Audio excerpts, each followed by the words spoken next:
നമുക്ക് പ്രാർത്ഥിക്കാം. അമ്മേ പരിശുദ്ധമ്മേ, അമ്മേ പരിശുദ്ധമ്മേ, ദൈവമാതാവേ, കൃപാസനത്തിലൂടെ ഞങ്ങൾക്കും ഞങ്ങളുടെ ദേശത്തിനും അമ്മ മധ്യസ്ഥം തേടി തന്ന എല്ലാ അനുഗ്രഹങ്ങൾക്കും കൃപകൾക്കും ഞങ്ങളിപ്പോൾ ഹൃദയം നിറഞ്ഞ നന്ദി പറയുന്നു. അമ്മേ പരിശുദ്ധമ്മേ, ദൈവമാതാവേ, 2004 ഡിസംബർ 7 ഉച്ച കഴിഞ്ഞ് 2:30 കൃപാസനത്തിൽ സംഭവിച്ച അമ്മയുടെ പ്രത്യക്ഷപ്പെടലിനെ കുറിച്ച് തിരുസഭയ്ക്ക് സമർപ്പിച്ചിരിക്കുന്ന പഠനരേഖകളുടെ സഭാത്മകമായ പഠനം ആരംഭിക്കുവാൻ ഞങ്ങൾ പ്രാർത്ഥിക്കുന്നു.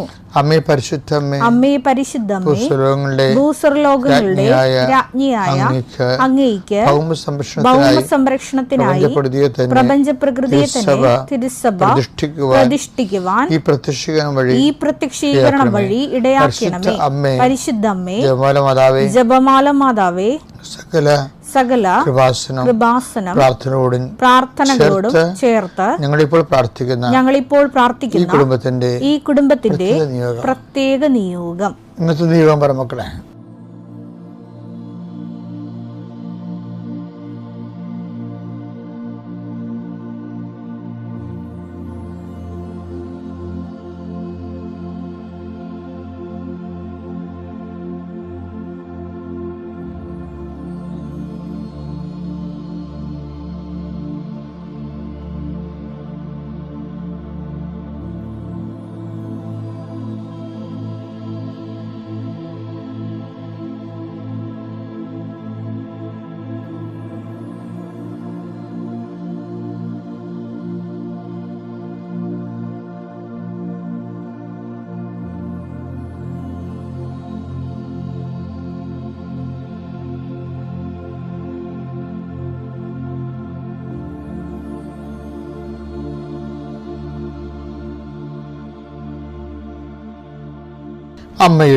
അമ്മയുടെ പ്രത്യക്ഷീകരണത്തിന്റെ ഈ അനുഗ്രഹവേളയിൽ ഞങ്ങൾക്ക് സാധിച്ചു തരുവാൻ കനിയണമേ.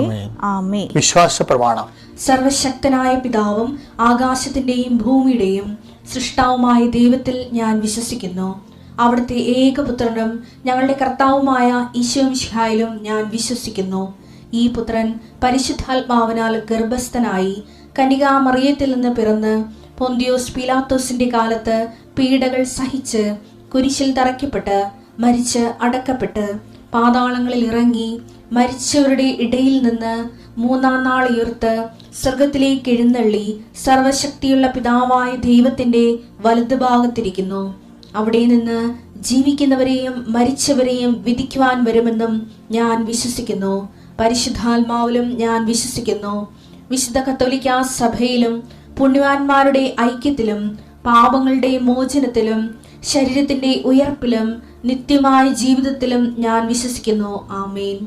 സ്വർഗ്ഗസ്ഥനായ ഞങ്ങളുടെ പിതാവേ, അങ്ങയുടെ നാമം പൂജിതമാകണമേ. അങ്ങയുടെ രാജ്യം വരണമേ. അങ്ങയുടെ തിരുമനസ് സ്വർഗത്തിലെ പോലെ ഭൂമിയിലും ആകണമേ. അന്നു വേണ്ടുന്ന ആഹാരം ഇന്ന് ഞങ്ങൾക്ക് തരണമേ. ഞങ്ങളോട് തെറ്റ് ചെയ്യുന്നവരോട് ഞങ്ങൾ ക്ഷമിക്കുന്നത് പോലെ ഞങ്ങളുടെ തെറ്റുകൾ ഞങ്ങളോടും ക്ഷമിക്കണമേ. ഞങ്ങളെ പ്രലോഭനത്തിൽ ഉൾപ്പെടുത്തരുതേ, തിന്മയിൽ ഞങ്ങൾ രക്ഷിക്കണമേ. ആമേൻ. നന്മ നിറഞ്ഞ മറിയമേ, സ്വസ്തി. കർത്താവ് അങ്ങയുടെ കൂടെ സ്ത്രീകളിൽ അങ്ങ് അനുഗ്രഹിക്കപ്പെട്ടവളാകുന്നു. അങ്ങയുടെ ഉദരത്തിൻ ഫലമായി ഈശോ അനുഗ്രഹിക്കപ്പെട്ടവനാകുന്നു. പരിശുദ്ധ മറിയമേ, തമ്പുരാന്റെ അമ്മേ, പാപികളായ ഞങ്ങൾക്ക് വേണ്ടി ഇപ്പോഴും ഞങ്ങളുടെ മരണസമയത്തും തമ്പുരാനോട് അപേക്ഷിക്കണമേ. ആമേൻ. കർത്താവേ, നിന്റെ ഉന്നതമായ നാമത്തിന് സ്തോത്രം ചെയ്യുന്നു. കർത്താവേ, നിന്റെ വിശുദ്ധ പൗരോഹിത്യത്തെ മഹത്വപ്പെടുത്തണമേ. 39 വർഷം ഞാൻ അർപ്പിച്ച കൃപാനയുടെ യോഗ്യതയാൽ കൃപാസ്ഥാനത്താരെ ജീവനോടെ പ്രത്യക്ഷപ്പെട്ട പരിശുദ്ധയുടെ മാധ്യസ്ഥത്തിൽ നടന്ന 10,000-കണക്കിന് ആരാധന ശക്തിയാൽ കർത്താവ് ഞങ്ങൾ നടത്തിയിട്ടുള്ള അഖണ്ഡ ജപമാലയുടെ യോഗ്യതയാൽ ലക്ഷക്കണക്കിന് ജപമാലകളുടെ ശക്തിയാൽ കർത്താവെ അങ്ങ് മരിച്ചവരെ പോയി ഉയർപ്പിച്ചുകൊണ്ട് വരുന്ന രീതിയിൽ കോമാ സ്റ്റേജിൽ പോയിരുന്നവരെ കർത്താവ് ഉടമ്പടിയോടെ തിരിച്ചു കൊണ്ടുവരുന്നുണ്ട് ഈശോയെ. ആശുപത്രിയിലുള്ള രോഗികളെല്ലാം സംബന്ധിച്ച് പ്രാർത്ഥിക്കുന്നു ഈശോയെ.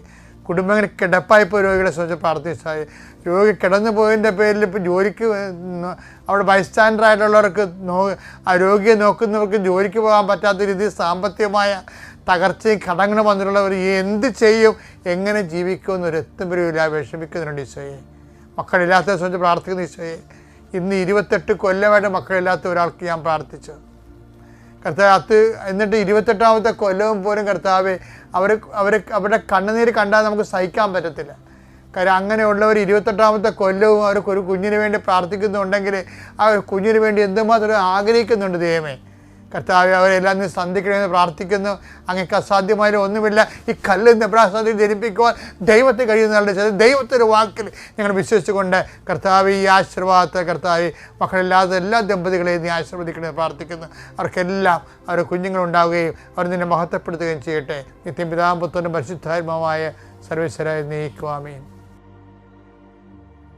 ക്രിസ്തുവിൽ വളരാൻ വേണ്ടി അതെങ്ങനെ പ്രയോജനപ്പെടുന്നു? ഫിലിപ്പ് 4:11 എടുത്തേ. എനിക്ക് എന്തെങ്കിലും കുറവുള്ളത് കൊണ്ടല്ല ഞാനിത് പറയുന്നത്. എനിക്കധികം കുറവുള്ളത് കൊണ്ടല്ല ഞാനിത് പറയണത്. കാരണം ഏത് സാഹചര്യത്തിലും അപ്പൊ പരാജയം വന്നാലും വിജയം വന്നാലും സംതൃപ്തിയോടെ കഴിയാൻ. പരാജയം വന്നാലും ഇപ്പൊ പൊതുജീവിതത്തിൽ നമ്മൾ പരാജയപ്പെടാം, കുടുംബത്തിൽ വിജയിക്കാം. ചിലപ്പോൾ കുടുംബത്തിൽ പരാജയപ്പെടാം, പൊതുജീവിതത്തിൽ വിജയിക്കാം. അപ്പൊ ഏത് സാഹചര്യത്തിലും പിന്നെ നമുക്ക് എന്താ വേണ്ടത്? സംതൃപ്തിയോടെ കഴിയാൻ ഞാൻ പഠിച്ചിട്ടുണ്ട്. അഥവാ ദൈവം എന്നെ പഠിപ്പിച്ചിരുന്നേ പറയണതേ. ദൈവം എന്നെ അപ്പൊ നമ്മുടെ അതെച്ചാ ഒരു സമീപനമാണ് ലൈഫിൽ വരുമ്പോൾ. ഇപ്പം ചില ആൾക്കാർ അവരുടെ മനസ്സിരിപ്പ് പോലെ നടക്കണില്ല എന്നുണ്ടെങ്കിൽ ഉടനെ പ്രാർത്ഥന കുറഞ്ഞ്, ഉടനെ ദൈവത്തിൽ നകന്ന്, പള്ളിയിൽ നകന്ന് ഇങ്ങനെ ഇരിക്കും. അപ്പോൾ പൗലോസ് പറഞ്ഞ അങ്ങനെയല്ല, ഏത് സാഹചര്യത്തിലും സംതൃപ്തിയോടെ ജീവിക്കാൻ. അതാണ് സുവിശേഷവിധമായ ഒരു നിലപാടെന്ന് ഞാൻ നേരത്തെ പറഞ്ഞത്. സാഹചര്യം ചിലപ്പോൾ മാറിയും പറഞ്ഞൊക്കെ വരും. പക്ഷെ നമ്മളെ ദൈവത്തിൻ്റെ സന്നിധിയിൽ നമ്മുടെ ഗ്രാഫ് ഉയർന്നതിനെ നിൽക്കണം. പൗലോസ് പറഞ്ഞതെന്ന് വെച്ചാൽ ഇങ്ങനെ ജീവിക്കാൻ, താഴ്ന്ന നിലയിൽ ജീവിക്കാൻ എനിക്കറിയാം. അതുപോലെ ഇതിനാൽ എനിക്ക് നല്ല പരിശീലനം ലഭിച്ചിട്ടുണ്ട്. അപ്പം ദൈവാനുഭവങ്ങളെല്ലാം അദ്ദേഹം പരിശീലനമായിട്ടാണ് കാണുന്നത്. വിജയപരാജയങ്ങളെയെല്ലാം സുവിശേഷം പരിശീലനമായിട്ടാണ് കാണുന്നത്. എന്തിനു വേണ്ടിയാണ്? ഏത് സാഹചര്യത്തിലും ആ പരിശീലനം ലഭിച്ചതിന് മാത്രമേ അവൻ കമാൻഡറായിരിക്കും, അവൻ സംതൃപ്തനായിരിക്കും. ഇപ്പം ചൈനക്കാർ പറയുകയെ ഒരു പഴമൊഴി, ഈ ഒരു പന്നിക്കുഞ്ഞിനും ആവശ്യത്തിലേറെ ഭക്ഷണം കൊടുക്കുക, ഒരു മനുഷ്യക്കുഞ്ഞിനും ആവശ്യത്തിലേറെ ഭക്ഷണം കൊടുക്കുക. അവസാനം എന്ത് സംഭവിക്കും? അവസാനം നിനക്ക് വെട്ടാൻ പറ്റിയ നല്ല പന്നിയെ കിട്ടും. അതുപോലെ തന്നെ നശിപ്പിൻ്റെ സന്ധതയായിട്ടുള്ള ഒരു മനുഷ്യനെയും കിട്ടും. അപ്പം അതായത് ഓരോ രീതികളിൽ നമ്മൾ ആഗ്രഹിക്കുന്നതൊക്കെ കിട്ടി അതനുസരിച്ച് നമ്മൾ വളർന്നു വരുമ്പോൾ സ്വാഭാവികമായിട്ടും ജീവിതം നമ്മളെ കീഴടക്കി കളയും. അതുകൊണ്ടാണ് പല ആൾക്കാർക്കും പൊരുത്തപ്പെടാൻ പറ്റണില്ല, സാഹചര്യങ്ങളൊക്കെ പൊരുത്തപ്പെടാൻ പറ്റണില്ലല്ലോ. എനിക്ക് ചില സമയത്ത് തോന്നിയിട്ട്, ഇൻക്ലൂഡിങ് മൈസെൽഫ്, എല്ലാവർക്കും ഒരു പട്ടാളത്തിൻ്റെ ട്രെയിനിങ് കിട്ടുന്നുണ്ട് ഇന്ത്യയിൽ മൊത്തം ആൾക്കാർക്ക്. ഇപ്പം അങ്ങനെ ആരോ പറഞ്ഞിട്ടുണ്ട്. ഇപ്പോൾ നമ്മുടെ ഇന്ത്യൻ ഭരണതലത്തിലുള്ള ആൾക്കാർ പറഞ്ഞിട്ടുണ്ട് എല്ലാവർക്കും ഒരു പട്ടാളത്തിൻ്റെ ട്രെയിനിങ് കിട്ടണമെന്ന്. നമ്മുടെ വീട്ടിലൊക്കെ ഈ ബിസ്ക്കറ്റ് പിള്ളേരുടെ അമൂൽ ട്രെയിനിങ് അല്ലേ കിട്ടണത് നമുക്ക്. അപ്പം അങ്ങനെ വരുമ്പോൾ അവരൊന്നും ഉൾക്കൊള്ളാൻ പറ്റത്തില്ല. അവർക്ക് എല്ലായിടത്തും അവർ ഡർബാറായിരിക്കണം, എല്ലാം അവർക്ക് കിട്ടണം. ഈ വാങ്ങിക്കുന്നവൻ എപ്പോഴും വാങ്ങിച്ചുകൊണ്ടേയിരിക്കും. അപ്പോഴും അവർക്ക് ഒരിക്കലും പൊരുത്തപ്പെടാൻ പറ്റത്തില്ല സാഹചര്യത്തോട്. അപ്പോൾ അതുകൊണ്ടാണ് പൗലോസ് പറയുന്നത്, ഏത് സാഹചര്യത്തിലും സാഹചര്യം മാറിയാലും ആധ്യാത്മികതയുടെ ഏറ്റവും വലിയ ഒരു മാനദണ്ഡം അതാണ്. ഒരാൾ ആധ്യാത്മികനാണോ അല്ലയോ എന്നറിയണത് എങ്ങനെയാണ്? സാഹചര്യം മാറിയാലും അയാൾക്ക് സംതൃപ്തി മാറുന്നില്ലേടാ. ഫിലിപ്പ് 4:11-12. താഴ്ന്ന നിലയിൽ ജീവിക്കാൻ എനിക്കറിയാം, സമൃദ്ധിയിൽ ജീവിക്കാനും ഏത് സാഹചര്യത്തിലും കഴിയാനും എനിക്ക് പരിശീലനം ലഭിച്ചിട്ടുണ്ട്. എനിക്ക് ദൈവം തന്നിട്ടുണ്ടെന്നാണ് പറയുന്നത് ഈ പരിശീലനം. അതെ, സുഭിക്ഷത്തിലും ദുർഭിക്ഷത്തിലും സമൃദ്ധിയിലും ദാരിദ്ര്യത്തിലും എല്ലാം. 4:11 വായിച്ചേ. എനിക്ക് എന്തെങ്കിലും കുറവുള്ളത് കൊണ്ടല്ല ഞാനിത് പറയുന്നത്. എനിക്ക് എന്തെങ്കിലും കുറവുള്ളത് കൊണ്ടല്ല ഞാനിത് പറയുന്നത്. കാരണം ഏത് സാഹചര്യത്തിലും സംതൃപ്തിയോടെ കഴിയാൻ ഞാൻ പഠിച്ചിട്ടുണ്ട്. ആ വിഷയം ഇപ്പം ആധ്യാത്മികത ഒരു വ്യക്തി ദൈവമായിട്ട് അടുപ്പമുള്ളവനാണോ അല്ലയോ, ആധ്യാത്മിക ഇരുത്തം വന്നവനാണോ അല്ലയോ എന്നുള്ളത് എങ്ങനെയാണ്? ഏത് സാഹചര്യത്തിൽ പ്രതികൂലമോ അനുകൂലമായ സാഹചര്യങ്ങളിൽ ഇവൻ കൈവരിക്കുന്ന മനസ്സിൻ്റെ സമാനതയാണ്. സമാനതയെന്ന് പറയാൻ പറ്റത്തില്ല, ആ മനസ്സിൻ്റെ സമാനതയൊക്കെ ധ്യാനത്തിൽ നിന്ന് വരുത്തിയെടുക്കാൻ പറ്റും. ഇപ്പോൾ യോഗാധ്യാനം അതുപോലെയുള്ള ധ്യാനങ്ങളിൽ നിന്നൊക്കെ ഈ മനസ്സിൻ്റെ ക്രിസ്ത്യൻ മെഡിറ്റേഷൻ അതിൽ നിന്നൊക്കെ എല്ലാം സാഹചര്യങ്ങൾ നിമ്നോന്നത ആണെങ്കിലും നമുക്ക് മനസ്സിൻ്റെ ഒരു സമനില കൈവരിക്കാൻ പറ്റും. പക്ഷെ അതല്ല സുവിശേഷത്തിൻ്റെ സമനില എന്ന് പറയുന്നത്. സുവിശേഷത്തിൽ സംതൃപ്തിയാണ്, അത് പരിശുദ്ധാത്മാവായിട്ടാണ് ബന്ധപ്പെട്ടിരിക്കുന്നത്. എന്താ കാര്യം? അത് പരിശുദ്ധാത്മാവ് നൽകുന്ന, മറ്റെല്ലാം ഇങ്ങനെ എക്സസൈസ് കൊണ്ട് കിട്ടണമല്ലേ. ഇപ്പോൾ യോഗ അതുപോലെയുള്ള എല്ലാം എക്സസൈസ് ആണെന്നാണ് ബൈബിൾ പറയണത്. 1 തിമോത്തി 4:8 ശാരീരികമായ പരിശീലനം കൊണ്ട് കുറച്ച് പ്രയോജനമുണ്ട്. ശാരീരികമായ പരിശീലനം കൊണ്ട് ഇപ്പം ബ്രീത്തിങ് എക്സർസൈസ് ഇല്ലേ, അതുപോലെയൊക്കെ എക്സർസൈസ് കൊണ്ട് യോഗ കൊണ്ട് കുറച്ച് പ്രയോജനമുണ്ട്. പിന്നെ എന്നാൽ ആത്മീയത എല്ലാ വിധത്തിലും വിലയുള്ളതാണ്. അതായത് ഈ ശരീര പരിശീലനം ഉണ്ടെന്ന് പറഞ്ഞാൽ ആത്മീയത എന്ന് പറയാൻ പറ്റത്തില്ല. ആത്മീയത എന്ന് പറഞ്ഞാൽ ആത്മാവിനാൽ നയിക്കപ്പെടുന്നതാണ് ആത്മീയത. റോമ 8:14 ദൈവാത്മാവിനാൽ നയിക്കപ്പെടുന്നവരെല്ലാം ദൈവത്തിന്റെ പുത്രന്മാരാണ്. ഇത് കണക്ട് ചെയ്യേണ്ട എങ്ങനെയാ വെച്ചാൽ നമ്മൾ സുവിശേഷവിധ ആത്മീയത എന്ന് പറയുന്നത് ഈ നമ്മൾ കൈവരിക്കുന്ന സമനില ഏത് സാഹചര്യത്തിലും വരുന്ന മനസ്സിൻ്റെ സമനിലയല്ല ശരിക്കും. അതല്ല ആധ്യാത്മികത. ആത്മാവിനാൽ നയിക്കപ്പെടുന്നതാണ് ആത്മീയത. അത് പൗലോസ് അപ്പോസ്തലൻ പറഞ്ഞതാണ്. എന്താണ്? ഏത് സാഹചര്യത്തിലും 4:11 പറഞ്ഞില്ലേ, ഫിലിപ്പിയർ 4:11, ഏത് സാഹചര്യത്തിലും സംതൃപ്തിയോട് ജീവിക്കാൻ എനിക്ക് നല്ല പരിശീലനം ലഭിച്ചിട്ടുണ്ട്. ഈ പരിശീലനം എന്ന് പറഞ്ഞാൽ എന്താണ് ശരിക്കും പറഞ്ഞാൽ ലഭിച്ചിരിക്കുന്നത്? അതായത് ഈശോ പറഞ്ഞില്ലേ, ഈ വെള്ളം കുടിക്കണവന് ഇനി അതൃപ്തി ഉണ്ടാകും. സംതൃപ്തിയാണല്ലോ വിഷയം. ഈ വെള്ളം കുടിക്കുന്നവന് ഇനി അതൃപ്തി ഉണ്ടാകും. ഞാൻ തരുന്ന വെള്ളം കുടിക്കുന്നവന് അതൃപ്തി ഉണ്ടാകത്തില്ല, എന്നുവെച്ചാൽ സംതൃപ്തി ഉണ്ടാകുമെന്നാണ്. യോഹന്നാൻ 4:13 എടുത്തേ. യേശു പറഞ്ഞു യോഹന്നാൻ 4:13 യേശു പറഞ്ഞു, ഈ വെള്ളം കുടിക്കുന്ന ഏവനും വീണ്ടും ദാഹിക്കും. അസംതൃപ്തി ഉണ്ടാകുമെന്നാണ്, തൃപ്തി ഉണ്ടാകത്തില്ലെന്നാണ്, വീണ്ടും ദാഹിക്കുമെന്നാണ്. അപ്പോൾ പൗലോസ് അപ്പോസ്തലൻ പറയുന്നത് ഫിലിപ്പിയർ 4:11 എന്താണ്?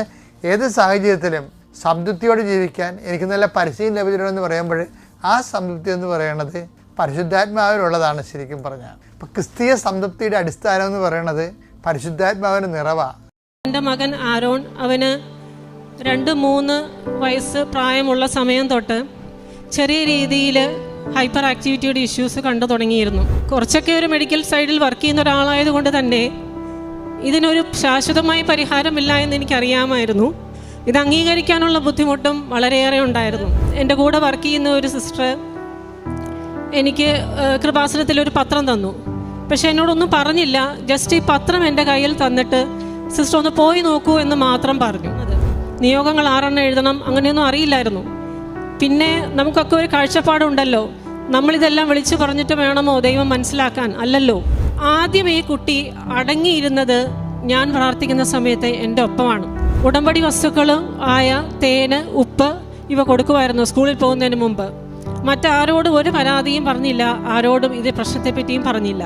ഞാൻ അതിനുശേഷം ഡോക്ടർമാരുടെ അടുത്ത് പോയപ്പോൾ അവർ എന്നോട് ചോദിച്ചത് മെഡിസിനൊക്കെ കൃത്യമായിട്ട് കൊടുക്കുന്നില്ലേ എന്ന് ചോദിച്ചു. ഞാൻ പറഞ്ഞു, ഡോക്ടറെ ഞാൻ ഇതുവരെ ഒരു മെഡിസിനും കൊടുത്തിട്ടില്ല. അപ്പം വലിയ മാറ്റമുണ്ടല്ലോ, ഇതെങ്ങനെ സംഭവിച്ചു എന്ന് ചോദിച്ചു. ഞാൻ പറഞ്ഞു, ഇതുപോലെ എനിക്ക് വൈദ്യന്മാരിൽ വൈദ്യനായ കർത്താവായ യേശു ക്രിസ്തുവിൽ മാധ്യസ്ഥ അപേക്ഷിക്കാൻ ശക്തിയുള്ള ഒരു വ്യക്തിയെ കിട്ടിയിട്ടുണ്ട്, അദ്ദേഹം എനിക്ക് വേണ്ടി ചെയ്തു തന്നാണെന്ന് പറഞ്ഞു. എൻ്റെ പേര് ജെയ്മി. ഇതെൻ്റെ മകൻ ആരോൺ. ഞങ്ങൾ കോട്ടയം തലോലപ്പറമ്പിൽ നിന്ന് വരുന്നു. ഞാനൊരു യാക്കോബ സഭാംഗമാണ്. ഇനി ഞാൻ എൻ്റെ സാക്ഷ്യത്തിലേക്ക് കടക്കുകയാണ്. ഇതെൻ്റെ മകൻ ആരോൺ. അവന് 2-3 വയസ്സ് പ്രായമുള്ള സമയം തൊട്ട് ചെറിയ രീതിയിൽ ഹൈപ്പർ ആക്ടിവിറ്റിയുടെ ഇഷ്യൂസ് കണ്ടു തുടങ്ങിയിരുന്നു. ചെറുതായിട്ടാണെങ്കിൽ പോലും ആ ഒരു പ്രായത്തിൽ നമ്മൾ ആരും അതത്ര കാര്യമാക്കാറില്ല. പക്ഷേ ചില ആക്ടിവിറ്റീസിനും ചില കൊച്ചു ട്രെയിനിങ് ക്ലാസ്സുകൾക്കൊക്കെ വിട്ടു തുടങ്ങിയപ്പോൾ വലിയ പരാതികൾ വന്നപ്പോൾ ഏതൊരമ്മയെ പോലെ ഞാനും ഒന്ന് പകച്ചുപോയി. കുറച്ചൊക്കെ ഒരു മെഡിക്കൽ സൈഡിൽ വർക്ക് ചെയ്യുന്ന ഒരാളായതുകൊണ്ട് തന്നെ ഇതിനൊരു ശാശ്വതമായി പരിഹാരമില്ല എന്ന് എനിക്കറിയാമായിരുന്നു.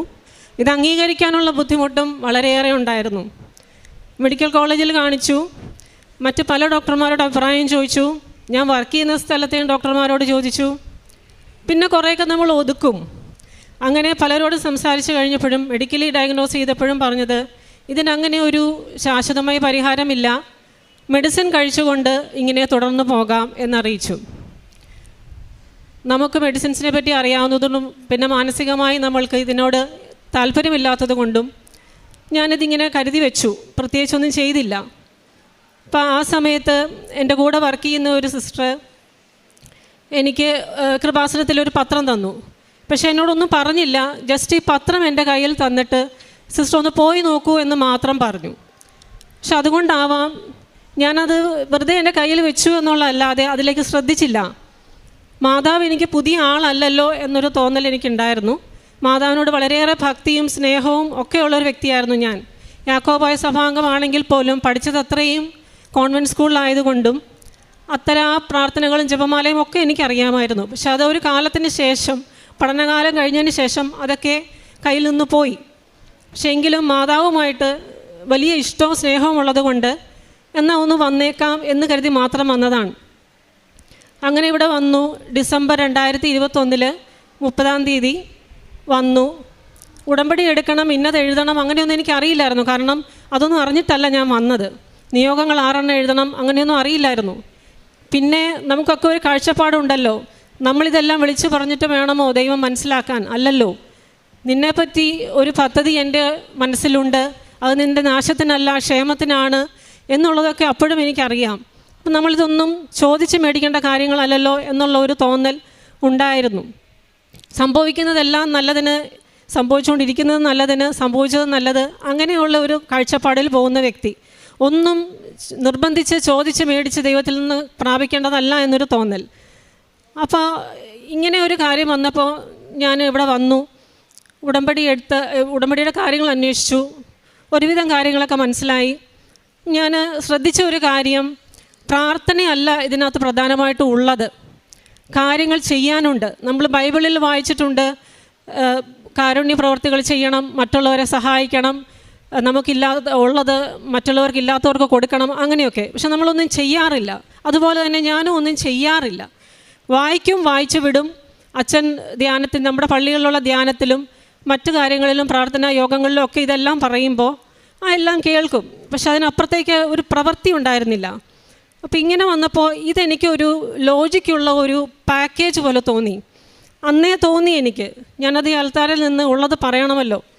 അപ്പോൾ അന്ന് എനിക്കങ്ങനെ തോന്നിയപ്പോൾ ഞാൻ വിചാരിച്ചു, ദൈവമേ, ഡോക്ടർമാർ എന്നോട് പറയുന്നത് ഇങ്ങനെയുള്ള കാര്യങ്ങളാണ്, ഇതൊന്നും എനിക്ക് കേൾക്കണ്ട.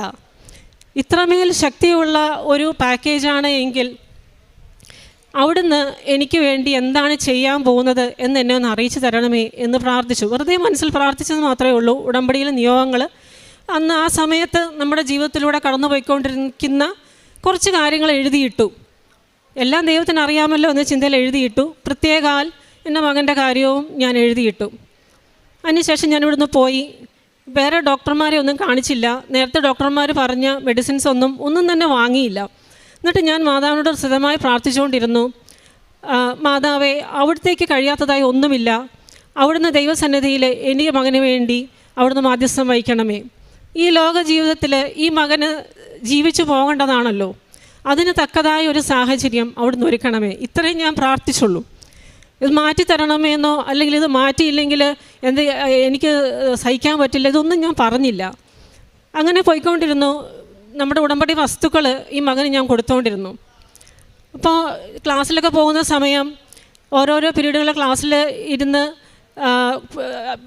ഇടയ്ക്ക് ബ്രേക്കൊക്കെ വരുന്നതിന് മുമ്പ് തന്നെ ഈ കുട്ടി ക്ലാസ്സിൽ ഓടി നടക്കുക, പ്രശ്നം ഉണ്ടാക്കുക, പരാതികൾ അനവധി ഉണ്ടായിരുന്നു.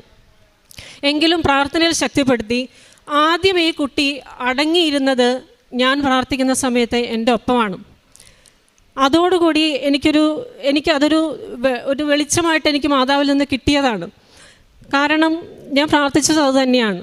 മറ്റ് ആക്ടിവിറ്റീസിലും അല്ല മറ്റെന്തെങ്കിലും പുറത്തു പോകുമ്പോഴോ അങ്ങനെയുള്ള കാര്യങ്ങളിലോ ഉള്ള ബുദ്ധിമുട്ടുകൾക്ക് ഉപരിയായി ഞാൻ പ്രാർത്ഥിക്കുന്ന സമയത്ത് എൻ്റെ ഒപ്പം ഈ കുട്ടി അടങ്ങിയിരിക്കുന്നതായി ഞാൻ കണ്ടു. ഉടമ്പടി വസ്തുക്കളും ആയ തേന്, ഉപ്പ് ഇവ കൊടുക്കുമായിരുന്നു സ്കൂളിൽ പോകുന്നതിന് മുമ്പ്. മറ്റാരോടും ഒരു പരാതിയും പറഞ്ഞില്ല, ആരോടും ഇതേ പ്രശ്നത്തെപ്പറ്റിയും പറഞ്ഞില്ല. അങ്ങനെ പോകെ ഉടമ്പടി പുതുക്കലുകൾ കഴിഞ്ഞുകൊണ്ടിരുന്നു. അങ്ങനെ പോകെ വലിയ പ്രകടമായ മാറ്റം ഞാൻ ഈ കുട്ടിയിൽ കണ്ടു. ഞാൻ അതിനുശേഷം ഡോക്ടർമാരുടെ അടുത്ത് പോയപ്പോൾ അവർ എന്നോട് ചോദിച്ചത് മെഡിസിനൊക്കെ കൃത്യമായിട്ട് കൊടുക്കുന്നില്ലേന്ന് ചോദിച്ചു. ഞാൻ പറഞ്ഞു, ഡോക്ടറെ ഞാൻ ഇതുവരെ ഒരു മെഡിസിനും കൊടുത്തിട്ടില്ല. അപ്പം വലിയ മാറ്റമുണ്ടല്ലോ, ഇതെങ്ങനെ സംഭവിച്ചു എന്ന് ചോദിച്ചു. ഞാൻ പറഞ്ഞു, ഇതുപോലെ എനിക്ക് വൈദ്യന്മാരിൽ വൈദ്യനായ കർത്താവായ യേശു ക്രിസ്തുവിൽ മാധ്യസ്ഥ അപേക്ഷിക്കാൻ ശക്തിയുള്ള ഒരു വ്യക്തിയെ കിട്ടിയിട്ടുണ്ട്, അദ്ദേഹം എനിക്ക് വേണ്ടി ചെയ്തു തന്നാണെന്ന് പറഞ്ഞു. അവരൊന്ന് ചിരിച്ചു വിട്ടു. പക്ഷേ പിന്നീട് അങ്ങോട്ട് പോകെയും ഈ മകനാണ് എൻ്റെ മുമ്പിൽ എല്ലാവർക്കും ഉള്ള സാക്ഷ്യം. ഞാൻ പത്രം കൊടുക്കുമ്പോഴും പ്രേക്ഷിത പ്രവർത്തനം ചെയ്യുമ്പോഴും ഈ മകനെ കൊണ്ട് പോകും. അവർക്കെല്ലാവർക്കും സാക്ഷ്യമായിട്ട് നിർത്തി ഞാൻ അവരോട് പറയും, ഇതാണ് എൻ്റെ സാക്ഷ്യം, മറ്റൊന്നും പറയാനില്ല. അതിനുശേഷം പോകെ പഠനകാര്യങ്ങളിലും മറ്റ് വിഷയങ്ങളിലും പാഠ്യേതര പ്രവർത്തനങ്ങളിലും പള്ളിയിലെ പ്രവർത്തനങ്ങളിലും പാട്ട്, കൊയർ അങ്ങനെയുള്ള കാര്യങ്ങളിലും എല്ലാം ഇവൻ സ്വന്തമായിട്ട് ഉത്സാഹത്തോടു പങ്കെടുക്കാനും പ്രവർത്തിക്കാനും തുടങ്ങി. ശേഷം മദ്ബഹയിലെ ശുശ്രൂഷ, മദ്ബഹ എന്ന് പറഞ്ഞാൽ അൾത്താര, ഞങ്ങളുടെ സഭയിൽ അങ്ങനെ പറയാം, അവിടെ ശുശ്രൂഷയ്ക്ക് എൻ്റെ മകനെ കയറ്റി. വളരെ പിരിവിരിപ്പും പ്രശ്നമുള്ള ഒരു കുട്ടിയെ അങ്ങനെ ഒരിക്കലും കയറ്റാൻ സാധിക്കില്ലല്ലോ. പക്ഷെ ഒരു കുഴപ്പവും ഇല്ലാതെ മകനിപ്പം മദ്ബഹയിൽ ശുശ്രൂഷ ചെയ്യുന്ന ബാലനായിട്ട് മാറിയിരിക്കുന്നു. അത് എന്നെ സംബന്ധിച്ചിടത്തോളം ഒരു അമ്മ എന്ന നിലയ്ക്ക് ഇതിനേക്കാൾ കൂടുതൽ പ്രശ്നമുള്ളവർ കടന്നു പോകുന്നവർ ഒത്തിരിയേറെ ഉണ്ടായിരിക്കും. അപ്പം എനിക്ക് കിട്ടിയ ഈ അനുഗ്രഹം, എൻ്റെ മകന് കിട്ടിയ അനുഗ്രഹം ദൈവസന്നിധിയിൽ കൃത്യമായി സാക്ഷ്യപ്പെടുത്തേണ്ടതാണെന്ന് ഞാൻ ഉറച്ചു വിശ്വസിക്കുന്നു. ഒരു കാര്യം കൂടിയുണ്ട്, ഈ സാക്ഷ്യം ഈ വിഷയം വെച്ച് പ്രാർത്ഥിക്കാൻ തുടങ്ങിയതിന് ശേഷം ഇതിനേക്കാൾ ഓട്ടിസവും മറ്റ് ബുദ്ധിമുട്ടുകളും സ്പെഷ്യലി ഏബിൾഡ് ആയിട്ടുള്ള മറ്റു കുട്ടികൾ ഒത്തിരി ബുദ്ധിമുട്ടുകൾ അനുഭവിക്കുന്ന ഒത്തിരി പേരൻസിനെ ഞാൻ കാണാൻ ഇടയായി. അതൊരു നിമിത്തം ഞാൻ ഉദ്ദേശിച്ചത് മാതാവിനാൽ ഉണ്ടായ നിമിത്തമാണ്. കാരണം അതിനു മുമ്പ് ഇങ്ങനെ ഒരു ആളുകളെ മീറ്റ് ചെയ്യുന്ന ഒരു പരിപാടി ഉണ്ടായിട്ടേയില്ല. കാരണം പ്രേക്ഷിത പ്രവർത്തനം തന്നെയാണ്. ഞാൻ എൻ്റെ മകനെയും കൊണ്ട് പത്രം കൊണ്ട് പോകുമ്പോഴും പലരോടും സംസാരിക്കുമ്പോഴും ഇതിനേക്കാൾ വേദനയിലും വിഷമത്തിലും ദുരിതത്തിലും ഒരവസ്ഥയും ഒരു പരിഹാരവും ഇല്ലാതെ കഷ്ടപ്പെടുന്ന മക്കളെയും കൊണ്ട് ഒത്തിരിയേറെ പേരെ കാണാനിടയായി, അവരുടെ ഇടയിൽ സാക്ഷ്യം വഹിക്കാനിടയായി, അവരെ വിശ്വാസത്തിലേക്ക് കൊണ്ടുവരാനും സാധിച്ചു. ഇത് എൻ്റെ ഒന്നാമത്തെ സാക്ഷ്യം. രണ്ടാമത്തെ എൻ്റെ നിയോഗം, 10 വർഷമായിട്ട് എൻ്റെ ഒരു കുറച്ച് വസ്തു അത് റീസർവേ ചെയ്യാനോ അല്ലെങ്കിൽ അതിൻ്റെ കരമടയ്ക്കാനോ ഉള്ള ബുദ്ധിമുട്ട് കൊണ്ട് നടക്കാതെ വരികയായിരുന്നു. ഞാൻ നാട്ടിലുണ്ടായിരുന്നില്ലാത്തത് കൊണ്ട് ഈ തടസ്സങ്ങൾ നേരിട്ടുകൊണ്ടിരുന്നു. നമ്മളെപ്പോൾ സ്ഥാപനത്തെ സമീപിച്ചാലും പറയും, ഇതുകൊണ്ട് ഉടനെ ഒന്നും നടക്കില്ല, നിങ്ങൾ പിന്നീട് വരും. പക്ഷെ അത് റീസർവേ ചെയ്ത് കരമടയ്ക്കാതെ 10 വർഷമായിട്ട് കിടന്ന വസ്തു പ്രശ്നമാകുമെന്ന് മനസ്സിലാക്കി അത് ചെയ്തെടുക്കേണ്ട അത്യാവശ്യമായിരുന്നു. ഞാൻ ഉടമ്പടിയിലാണല്ലോ, അപ്പോൾ പേടിയൊന്നുമില്ല. അപ്പോൾ മാതാവ് ഇത് ഹിതമാണെങ്കിൽ നടക്കണമേ എന്നിങ്ങനെ പ്രാർത്ഥിച്ചുകൊണ്ടിരുന്നു. അങ്ങനെ ഇരുന്ന് ഒരു ദിവസം ഞാൻ വർക്ക് ചെയ്തുകൊണ്ടിരുന്ന സമയത്ത്, അന്ന് ഞാനിവിടെ വർക്ക് ഫ്രം ഹോം ആയിരുന്നു, ആ സമയത്ത് എൻ്റെ ലാപ്ടോപ്പ് പെട്ടെന്ന് ഓഫായിപ്പോയി. കേടൊന്നുമല്ല, ചാർജൊന്നും തീർന്നതല്ല, ഒന്നുമല്ല, എന്തോ ഇന്ന് വരെ അങ്ങനെ സംഭവിച്ചിട്ടുമില്ല. പെട്ടെന്നങ്ങ് ഓഫായിപ്പോയി, സ്ക്രീൻ ഓഫായിപ്പോയി.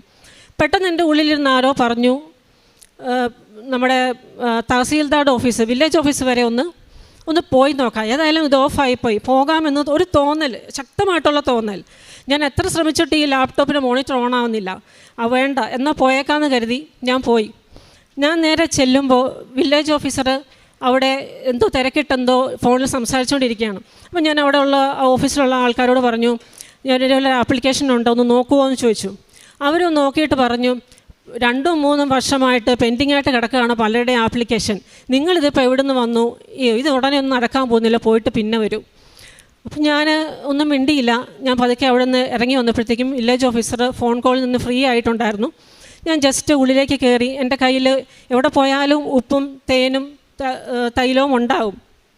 അപ്പം ഞാൻ എൻ്റെ ബാഗിൽ നിന്ന് പതുക്കെ എടുത്ത് ഞാനത് അദ്ദേഹത്തോട് സംസാരിക്കാൻ, അദ്ദേഹം കൈ കൊണ്ട് ഇങ്ങനെ ആംഗ്യം കാണിച്ചു, ഇരിക്കുമെന്ന് പറഞ്ഞ് ഞാൻ ഇരുന്ന ആ സമയം കൊണ്ട് എൻ്റെ മാതാവേ അവിടുന്ന് പ്രവർത്തിക്കണമേ, അവിടുത്തെ ഹിതം പോലെ പ്രവർത്തിക്കണമേ എന്ന് ഞാൻ അവിടെ നിന്ന് ഒരു നിമിഷം മനസ്സിൽ കരുതി ആ ഉപ്പൊന്ന് പതിയെ മേശയുടെ താഴോട്ടിട്ടു. അങ്ങനെ പെട്ടെന്ന് അദ്ദേഹം എന്നോട് ചോദിച്ചു, എന്താ വന്നതെന്ന് ചോദിച്ചു. ഞാൻ പറഞ്ഞു, സാറേ ഇതൊരു ആപ്ലിക്കേഷനാണ്. അദ്ദേഹം മേടിച്ചു, വെറുതെ വായിച്ചു നോക്കി. പെട്ടെന്ന് അവിടെ ഇരുന്ന കുറേ പേനകളിൽ പെട്ടെന്ന് ഒരു പേന തപ്പിയെടുത്ത് എഴുതുന്ന സമയത്ത് ഞാൻ നോക്കിയപ്പോൾ അതൊരു പച്ച കളർ പേന, പച്ച മഷിയുള്ള പേന. അതിൽ ആ ആപ്ലിക്കേഷൻ്റെ സൈഡിൽ എന്തോ ഒന്ന് എഴുതി, എനിക്ക് മനസ്സിലായില്ല, പക്ഷെ എന്തോ എഴുതി. ഉടനെ തന്നെ അദ്ദേഹം അവിടുന്ന് എഴുന്നേറ്റ്, അദ്ദേഹം ഒരു ഡിസേബിൾഡ് ആയിട്ടുള്ളൊരു വ്യക്തിയാണ്. അദ്ദേഹം അവിടുന്ന് എനിക്ക് വേണ്ടി എഴുന്നേറ്റ് പുറത്തിറങ്ങി ബാക്കിയുള്ള ആ ഓഫീസേഴ്സിനടുത്ത് പോയിട്ട് എന്നോട് ആരാണോ ആദ്യം പറഞ്ഞത് പോയിട്ട് പിന്നെ വരൂ, ഇപ്പോഴൊന്നും നടക്കില്ല എന്ന് പറഞ്ഞ ആ വ്യക്തിയുടെ അടുത്ത് പോയി ഈ പേപ്പർ കൊടുത്തു. പേപ്പർ കൊടുത്തതിന് ശേഷം അദ്ദേഹം തിരിച്ചിങ്ങി പോകുന്നു, ഒന്നും പറഞ്ഞില്ല. എന്നോട് പറഞ്ഞു, ഇവിടെ നിന്ന് കാര്യം പറഞ്ഞിട്ട് പോയിക്കോളാൻ പറഞ്ഞു. ഞാനൊന്നും പറയാതെ അവിടെ നിന്നു. കാരണം ഇദ്ദേഹം എന്നോട് ആദ്യമേ പറഞ്ഞായിരുന്നല്ലോ ഇതൊന്നും നടക്കാൻ പോകുന്നില്ല, പോയിട്ട് പിന്നെ വരും.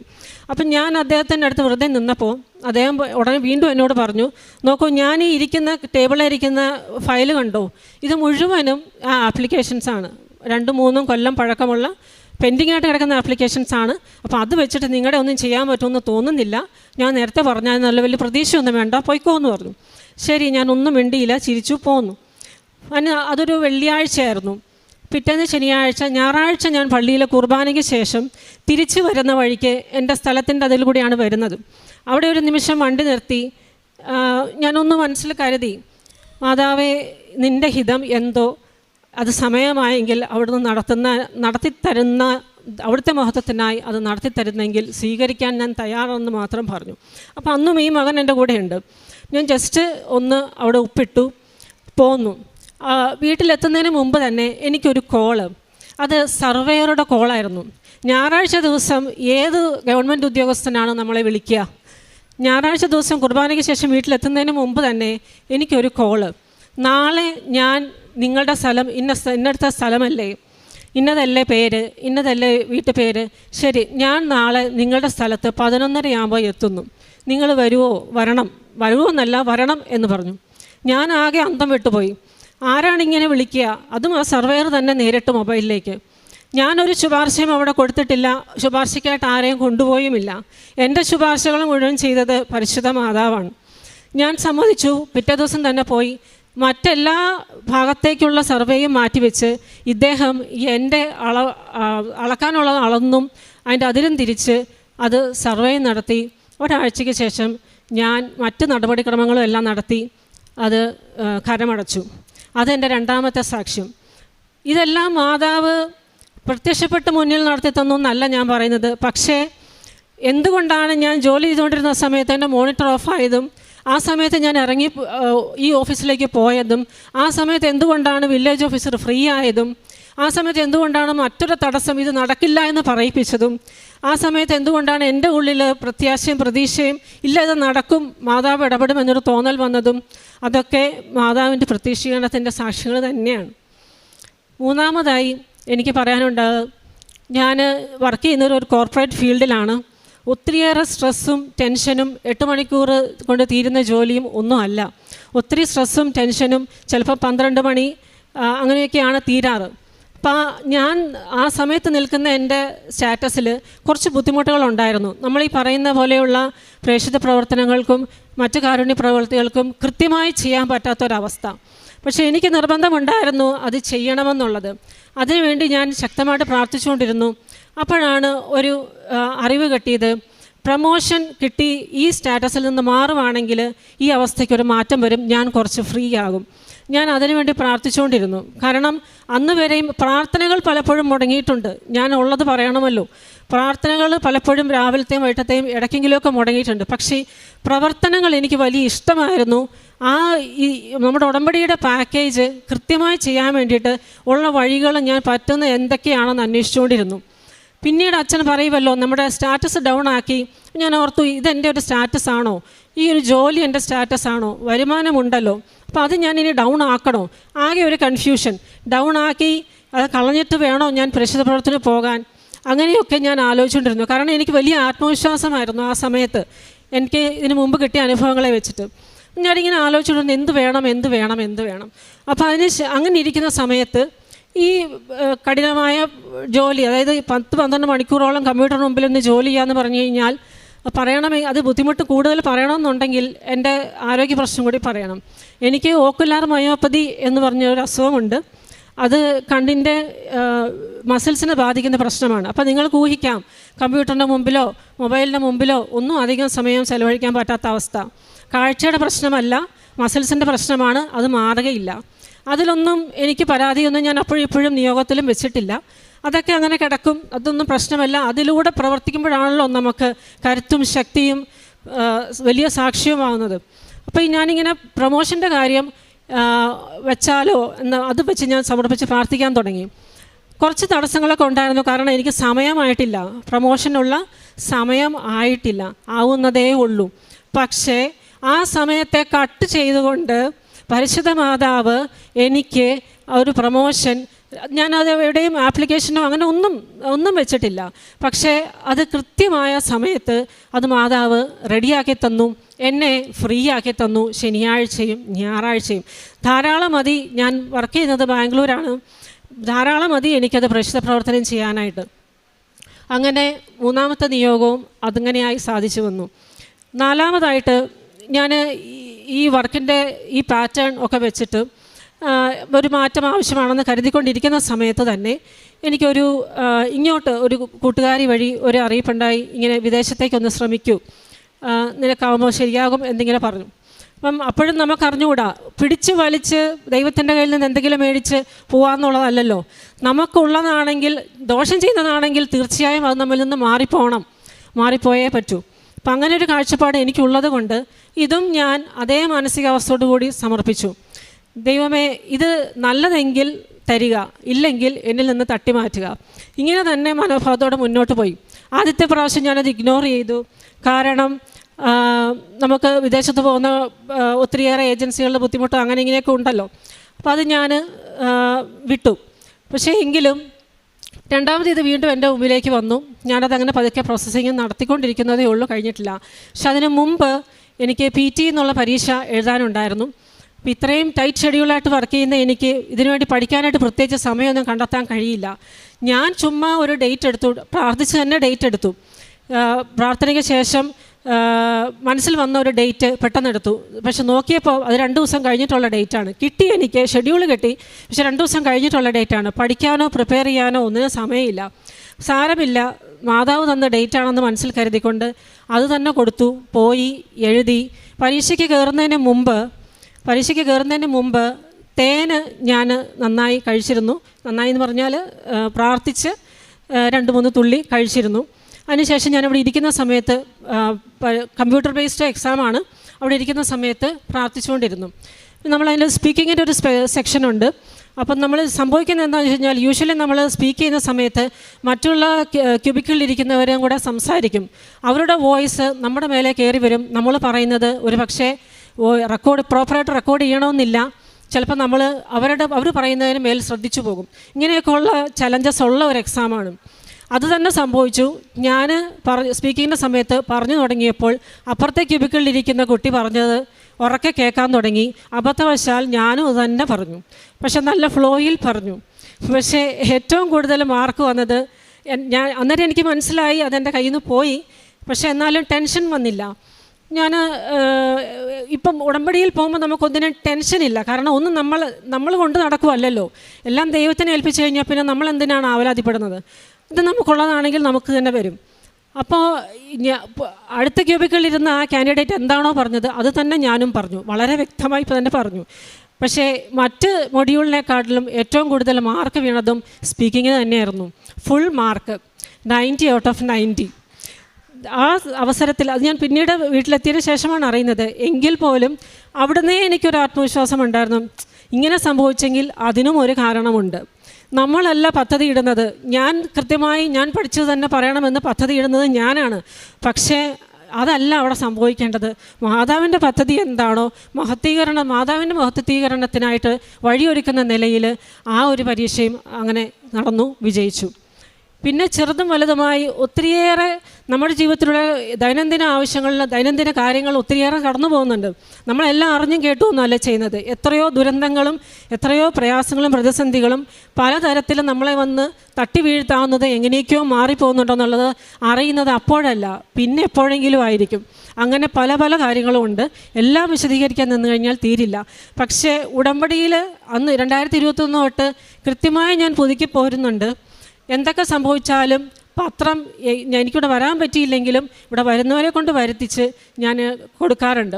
ബാംഗ്ലൂർ ആയതുകൊണ്ട് തന്നെ അവിടെ മലയാള പത്രമല്ല കൊടുക്കുന്നത്, ഞാൻ കന്നഡയും തമിഴുമാണ്. പ്രേക്ഷിത പ്രവർത്തനത്തിൻ്റെ കാര്യം പറയുവാണെങ്കിൽ നമ്മൾ ഇവിടെ കാണുന്ന ഒരു മനോഭാവമല്ല അവിടെ ഉള്ളവർക്ക്. അവർക്കിതൊക്കെ വലിയ അത്ഭുതമാണ്. പലരും ഒട്ടും തന്നെ കേട്ടിട്ടില്ലാത്തവരാണ്.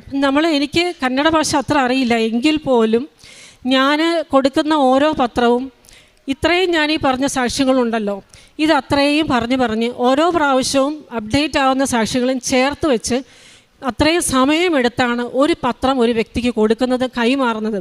അവരുടെ കൂടെ അവിടെ ഇരിക്കും, അറിയാവുന്ന ഭാഷയിൽ ഇംഗ്ലീഷോ കന്നഡോ അല്ലെങ്കിൽ ഹിന്ദിയോ എല്ലാം കൂടെ കൂട്ടിച്ചേർത്ത് അവരെ കൊണ്ട് മനസ്സിലാക്കിക്കുന്ന രീതിയിൽ പറയും. ഒരിക്കൽ എന്നോട് ഒരു കന്നഡ ഫാമിലി പറഞ്ഞത് ഞാൻ ഓർക്കുന്നുണ്ട്, നിങ്ങൾ ഇത്രയും വിശുദ്ധമായിട്ടാണോ നിങ്ങളുടെ ജീവിതം കേരളത്തിൽ ജീവിക്കുന്നതെന്ന്. അവർ ചോദിച്ച കാര്യമുണ്ട്, നിങ്ങൾ മൈന്യൂട്ടായിട്ടുള്ള കാര്യങ്ങളെപ്പോലും ശ്രദ്ധിക്കുന്ന രീതിയിലാണല്ലോ ഈ പ്രാർത്ഥനാ രീതി. അപ്പോൾ ആ സമയത്ത് മറ്റ് അന്യഭാഷ ഉടമ്പടി പ്രാർത്ഥനകൾ ഇവിടെ തുടങ്ങിയിട്ടില്ല. അപ്പോൾ എനിക്ക് അവരോട് പറയാനുള്ള സാഹചര്യമില്ല നിങ്ങളതിൽ കയറി നോക്കുമെന്നുള്ളത്. പക്ഷേ എങ്കിലും ഇംഗ്ലീഷിൽ അത്യാവശ്യം കാര്യങ്ങൾ അറിയാവുന്നവരും ഇത് കയറി നോക്കാനായിട്ട് യൂട്യൂബ് ചാനൽ ഞാൻ അവരെ സഹായിച്ചു. അപ്പോൾ അവരുടെ വിശ്വാസം നമ്മളെക്കാട്ടിൽ വലുതാണ്. ശാന്തമായും ക്ഷമയോടെ ഇരുന്ന് കേൾക്കാനുള്ള ആ ഒരു മാനസികാവസ്ഥ അവർക്കുണ്ട്. അപ്പോൾ അത് എനിക്ക് വലിയൊരു പ്രചോദനമായി. അവിടെ പോയപ്പോഴും ഞാൻ എൻ്റെ മകനെ കൊണ്ടുപോയി. എന്ത് പറഞ്ഞാലും അവർക്ക് തെളിവോടുകൂടി സംസാരിക്കണമെന്നുള്ള വാശിയും എനിക്കുണ്ടായിരുന്നു. എന്തെങ്കിലും പറഞ്ഞ് ഇത് കൊടുക്കുക എന്നുള്ളതല്ല, വ്യക്തവും കൃത്യവുമായി അവരുടെ സംശയങ്ങൾക്കും അവർ ചോദിക്കുന്നതിനും കൃത്യമായി മറുപടി പറയണമെങ്കിൽ എന്നിൽ എന്തെങ്കിലും ഒരു ജ്ഞാനവും ദൈവികമായൊരു വിവേകവും ഉണ്ടായിരിക്കണമല്ലോ. അതില്ലാതെ നമുക്കൊരിക്കലും ഇങ്ങനെ ഒരാൾ സംസാരിക്കാൻ പറ്റില്ല. അപ്പോൾ ആ ഒരു വാശി എൻ്റെ ഉള്ളത് കൊണ്ട് ഞാൻ ശക്തമായിട്ട് പ്രേക്ഷിത പ്രവർത്തനം ചെയ്തുകൊണ്ടിരുന്നു. ഓരോ പ്രാവശ്യവും ഓരോ വ്യക്തിയോടും സംസാരിക്കുമ്പം ഭാഷയൊന്നും അറിയാവുന്നവരൊന്നും അല്ല, പക്ഷേ എങ്ങനെയൊക്കെയോ അത് കമ്മ്യൂണിക്കേറ്റ് ചെയ്യപ്പെടുന്നുണ്ട്. അത് അവരിൽ നിന്നുള്ള റെസ്പോൺസ് കാണുമ്പോൾ നമുക്ക് മനസ്സിലാവും. എല്ലാവരും, ഒരാൾ പോലുമില്ല എൻ്റെ നിന്ന് പത്രം വാങ്ങാത്തവർ.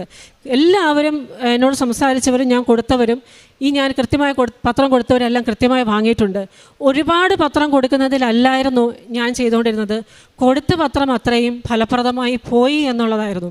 തമിഴായാലും കന്നഡമായാലും. പിന്നീട് അവരെന്നോട് ഇങ്ങോട്ട് ചോദിച്ചു തുടങ്ങി. ഇപ്പം ഞാൻ പത്രം കൊടുക്കുന്നത് ആ ഏരിയയിൽ നിന്നിട്ട് ഉറക്കെ സംസാരിച്ചിട്ടാണ് കൊടുക്കുന്നത്.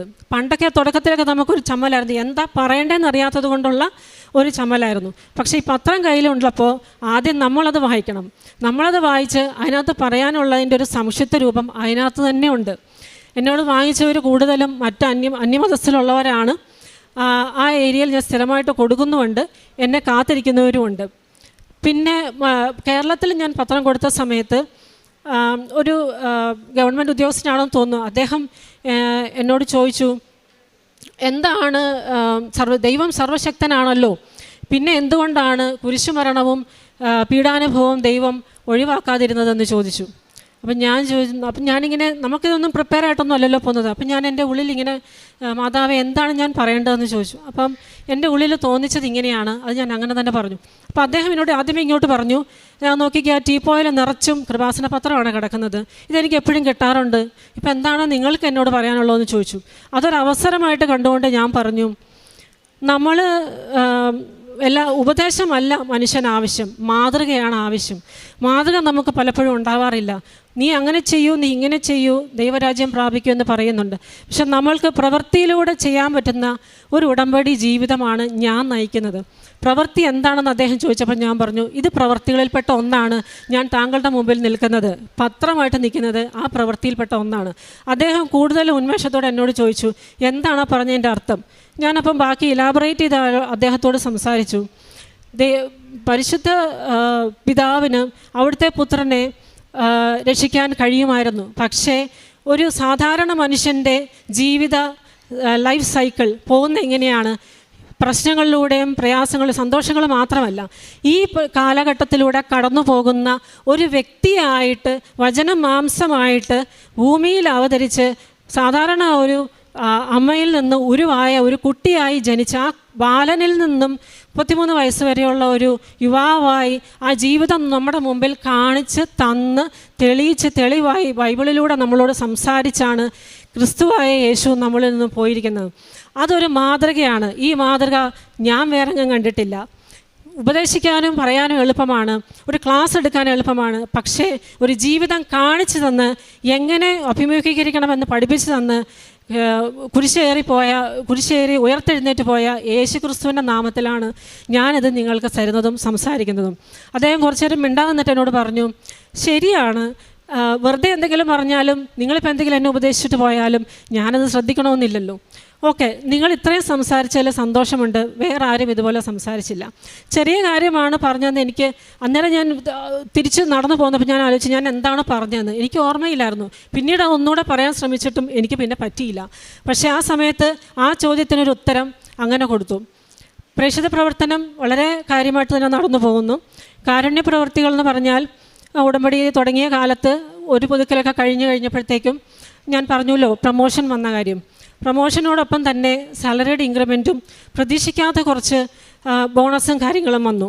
ഇക്കാര്യങ്ങൾ എനിക്ക് അറിവുണ്ടായിരുന്നല്ല, പക്ഷേ വന്നു. ഉടനെ ഞാനിത് കയ്യിൽ പിടിച്ച് എന്ത് ചെയ്യണം എന്നിങ്ങനെ ആലോചിച്ചു. ചെയ്യണമല്ലോ കാരുണ്യ പ്രവൃത്തി. ഞാൻ മാതാവ് എനിക്ക് എവിടെ ആരെങ്കിലും ഒന്ന് കാണിച്ചു തരണമെന്ന് പ്രാർത്ഥിച്ചു. അങ്ങനെ ഗവൺമെൻറ് ഹോസ്പിറ്റലിൽ CHSയിൽ ജോലി ചെയ്യുന്ന ഒരു സിസ്റ്ററിനെ പരിചയപ്പെടാനിടയായി. അവർ പാലിയേറ്റീവ് കെയറിന് വീടുകളിൽ പോകുന്ന ഒരു സിസ്റ്ററാണ്. ആ സിസ്റ്ററിനെ അവിചാരിതമായിട്ട് എന്നെ വിളിച്ചിട്ട് പറഞ്ഞു, നീ ഇങ്ങനെ നേരത്തെ എന്നോടൊരു കാര്യം പറഞ്ഞിരുന്നില്ലേ, ഒരു സ്ഥലത്തൊരു പയ്യനുണ്ട്, അവന് വേണ്ടി ഒരു കാര്യം ചെയ്യാമോ എന്ന് ചോദിച്ചു. അങ്ങനെ ചെയ്യാൻ വേണ്ടിയിട്ട് ഞാൻ ആ പയ്യനെ ചെന്ന് കാണുമ്പം അപ്പനും അമ്മയും ചെറുപ്പത്തിലെ മരിച്ചുപോയ ഒരു പയ്യൻ, ഹിന്ദുവാണ്. അവൻ നട്ടലിന് താഴോട്ട് തളർന്നു കിടക്കുന്ന ഒരു വ്യക്തിയാണ്. അപ്പോൾ അദ്ദേഹം ഞാൻ ചോദിച്ചു, എന്താണ്, ഞാനിങ്ങനെ ഇതിൻ്റെ ഒരു കാര്യത്തിനായിട്ട് വന്നതാണ്, നിനക്ക് എന്താണ് വേണ്ടതെന്ന് ചോദിച്ചു. അപ്പോൾ ആ പയ്യനോട് പറഞ്ഞു, കഴിഞ്ഞ ഒരാഴ്ചയായി ഞാൻ പ്രാർത്ഥിക്കുന്നുണ്ടായിരുന്നു, അതും കരഞ്ഞിട്ടാണ് പ്രാർത്ഥിക്കുന്നുണ്ടായിരുന്നു, എനിക്ക് ഒരു കസ്റ്റമൈസ്ഡ് വീൽ ചെയർ വേണമെന്നുള്ളത്. അപ്പം ഞാൻ അവനോട് ചോദിച്ചു, മാതാവിനെ പറ്റി അറിയാമോ എന്ന് ചോദിച്ചു. പറഞ്ഞു, അറിയാം, കേട്ടിട്ടുണ്ട്, ഇങ്ങനെയൊക്കെയുള്ള കാര്യങ്ങൾ കേട്ടിട്ടുണ്ട്, പക്ഷേ എനിക്ക് വലിയ വിശ്വാസമൊന്നും ഉണ്ടായിരുന്നില്ല. ഇങ്ങനെ കിടക്കുന്ന എന്നെ എന്തിനി അനുഗ്രഹിക്കാനാണെന്ന് ചോദിച്ചു. ഞാൻ പറഞ്ഞു, നീ ഒരാഴ്ചയായിട്ട് പ്രാർത്ഥിച്ചില്ലേ, അതിനുള്ള ഒരു പരിഹാരമായില്ലേ? കസ്റ്റമൈസ്ഡ് വീൽ ചെയർ ഒരെണ്ണം വാങ്ങിച്ചു. ഞാനല്ല വാങ്ങിച്ചത്, അതിനുള്ള പണം കൊടുത്തു. ആ പയ്യൻ ആ വീൽ ചെയറിൽ ഒരു ദിവസം കാറിൽ കൂട്ടുകാരെയും കൂട്ടി ഇവിടെ വരികയുണ്ടായി. അവന് ഉടമ്പടി എടുക്കാനുള്ള പരിമിതികളുള്ളതുകൊണ്ട് അവൻ്റെ ഏറ്റവും ആത്മബന്ധമുള്ളൊരു സുഹൃത്ത് ഉടമ്പടി എടുക്കുകയും അവർ ഈ പയ്യന് വേണ്ടി പ്രേക്ഷിത പ്രവർത്തനം ചെയ്യുകയും ചെയ്യുന്നുണ്ട്. കാരുണ്യ പ്രവർത്തികൾ തുടർന്നു പോകുന്നത് ബാംഗ്ലൂരാണ്. ചില കുടുംബങ്ങൾക്ക് കുട്ടികളൊക്കെയുള്ള കുടുംബങ്ങളുണ്ട്, അവർക്ക് വീട്ടിലേക്കുള്ള സാധനങ്ങൾ വാങ്ങിച്ചു കൊടുക്കുക, അങ്ങനെയൊക്കെയുള്ള കാര്യങ്ങൾ ഭക്ഷണമായിട്ടും മറ്റു പ്രവൃത്തികളായിട്ടും ഒക്കെ ചെയ്യുന്നുണ്ട്. പിന്നെ ഏറ്റവും അധികമായിട്ട് നമ്മൾ പള്ളിയും ബൈബിളും ഒക്കെ ആയിട്ട് അടുപ്പമുള്ള ഒരു രീതി തന്നെയായിരുന്നു. എങ്കിൽ പോലും കുർബാന എന്ന് പറയുന്ന ആ ഒരു മഹാ അത്ഭുതം ഞാൻ ഏറ്റവും കൂടുതലും മനസ്സിലാക്കിയതും ആഴം മനസ്സിലാക്കിയതും ഉടമ്പടി ഒരു വലിയൊരു പങ്കുള്ളതാണ്.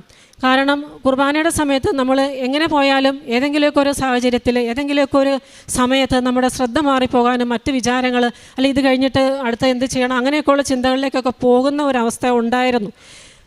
ഞങ്ങളുടെയൊക്കെ പള്ളികളിൽ അച്ഛന്മാർ നല്ല രീതിയിൽ ധ്യാനങ്ങളും വചനപ്രഘോഷണങ്ങളും അതുപോലെ മറ്റു കൂട്ടായ്മകളൊക്കെ നടത്തുന്നുണ്ടെങ്കിൽ പോലും കുർബാനയുടെ ഒരാഴം ശരിക്കും ഈ ഉടമ്പടി ജീവിതം ശരിക്കും എന്നെ പഠിപ്പിച്ചിട്ടുണ്ട്.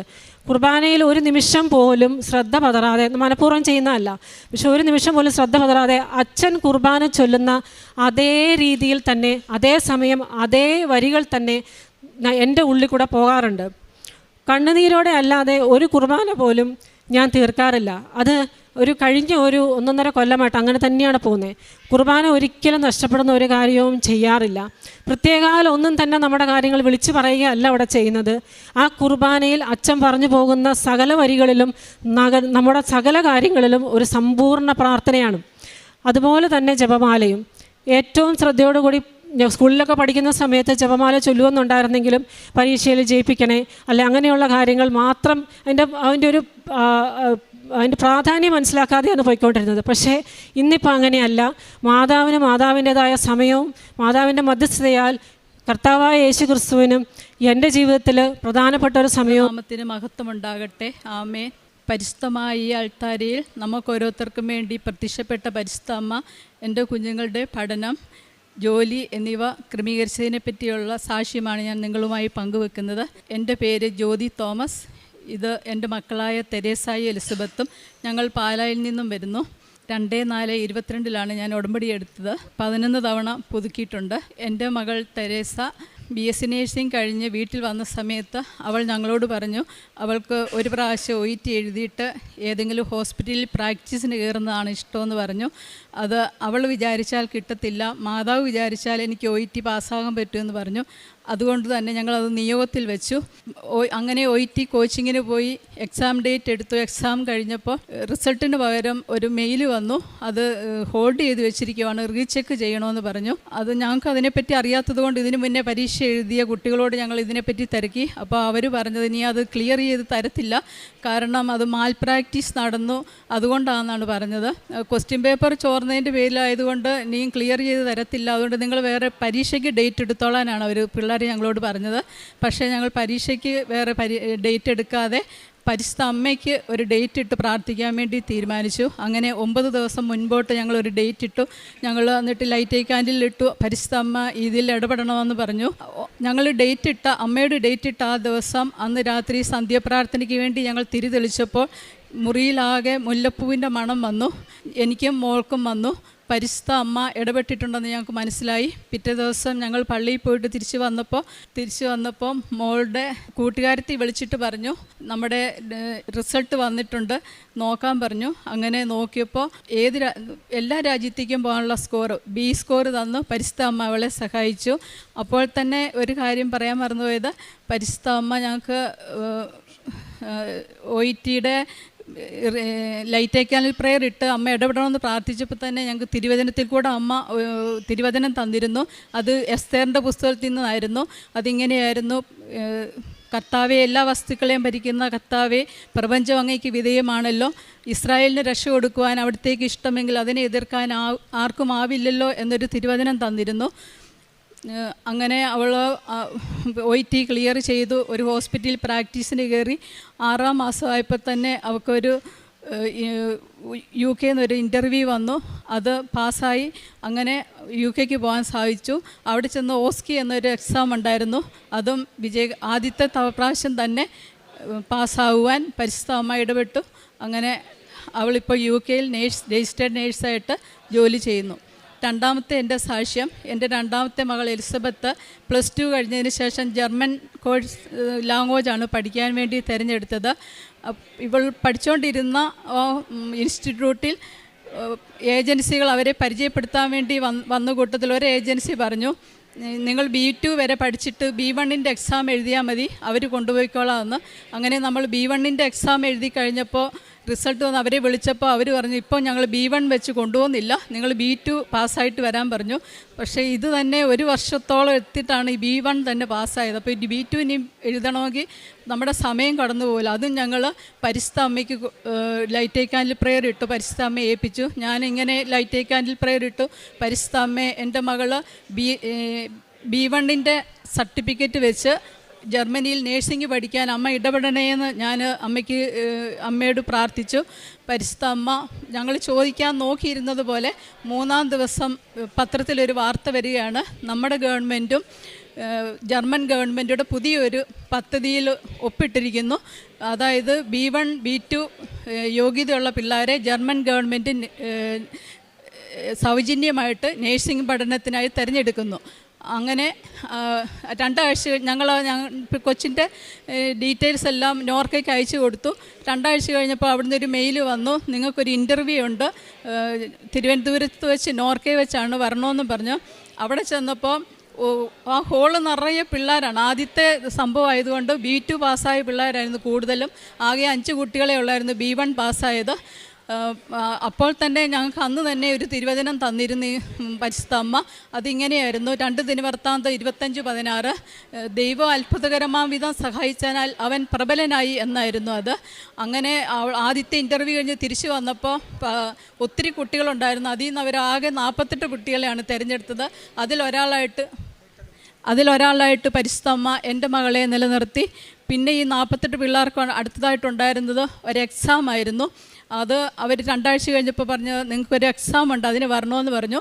അങ്ങനെ ഇവർ തിരുവനന്തപുരത്ത് ചെന്നപ്പോൾ ആകെ 2 കുട്ടികളേ ഉള്ളൂ B1, ബാക്കി മുഴുവനും 46 പിള്ളേരും B2 പാസ്സായ പിള്ളേരായിരുന്നു.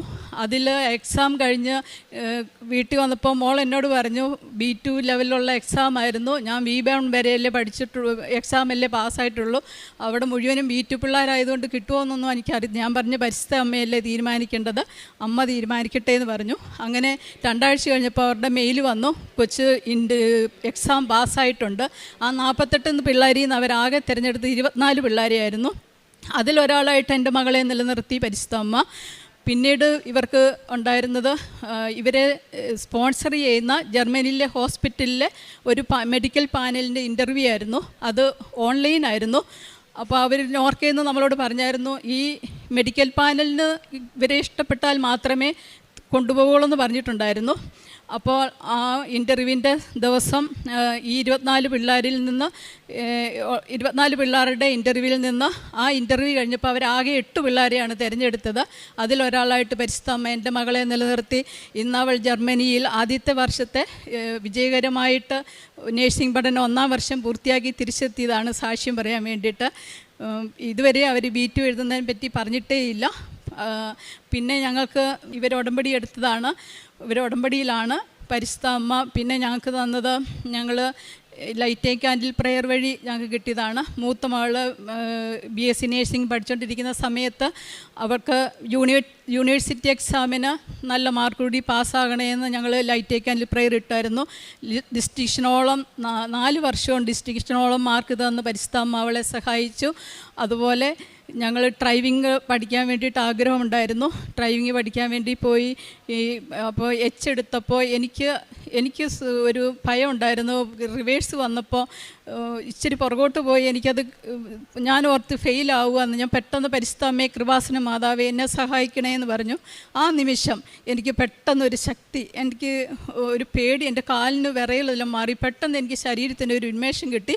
അത് നല്ല ഭംഗിയായിട്ട് അയച്ചെടുക്കാനും റോഡ് ടെസ്റ്റ് പാസ്സാകാനും അമ്മ എന്നെ സഹായിച്ചു.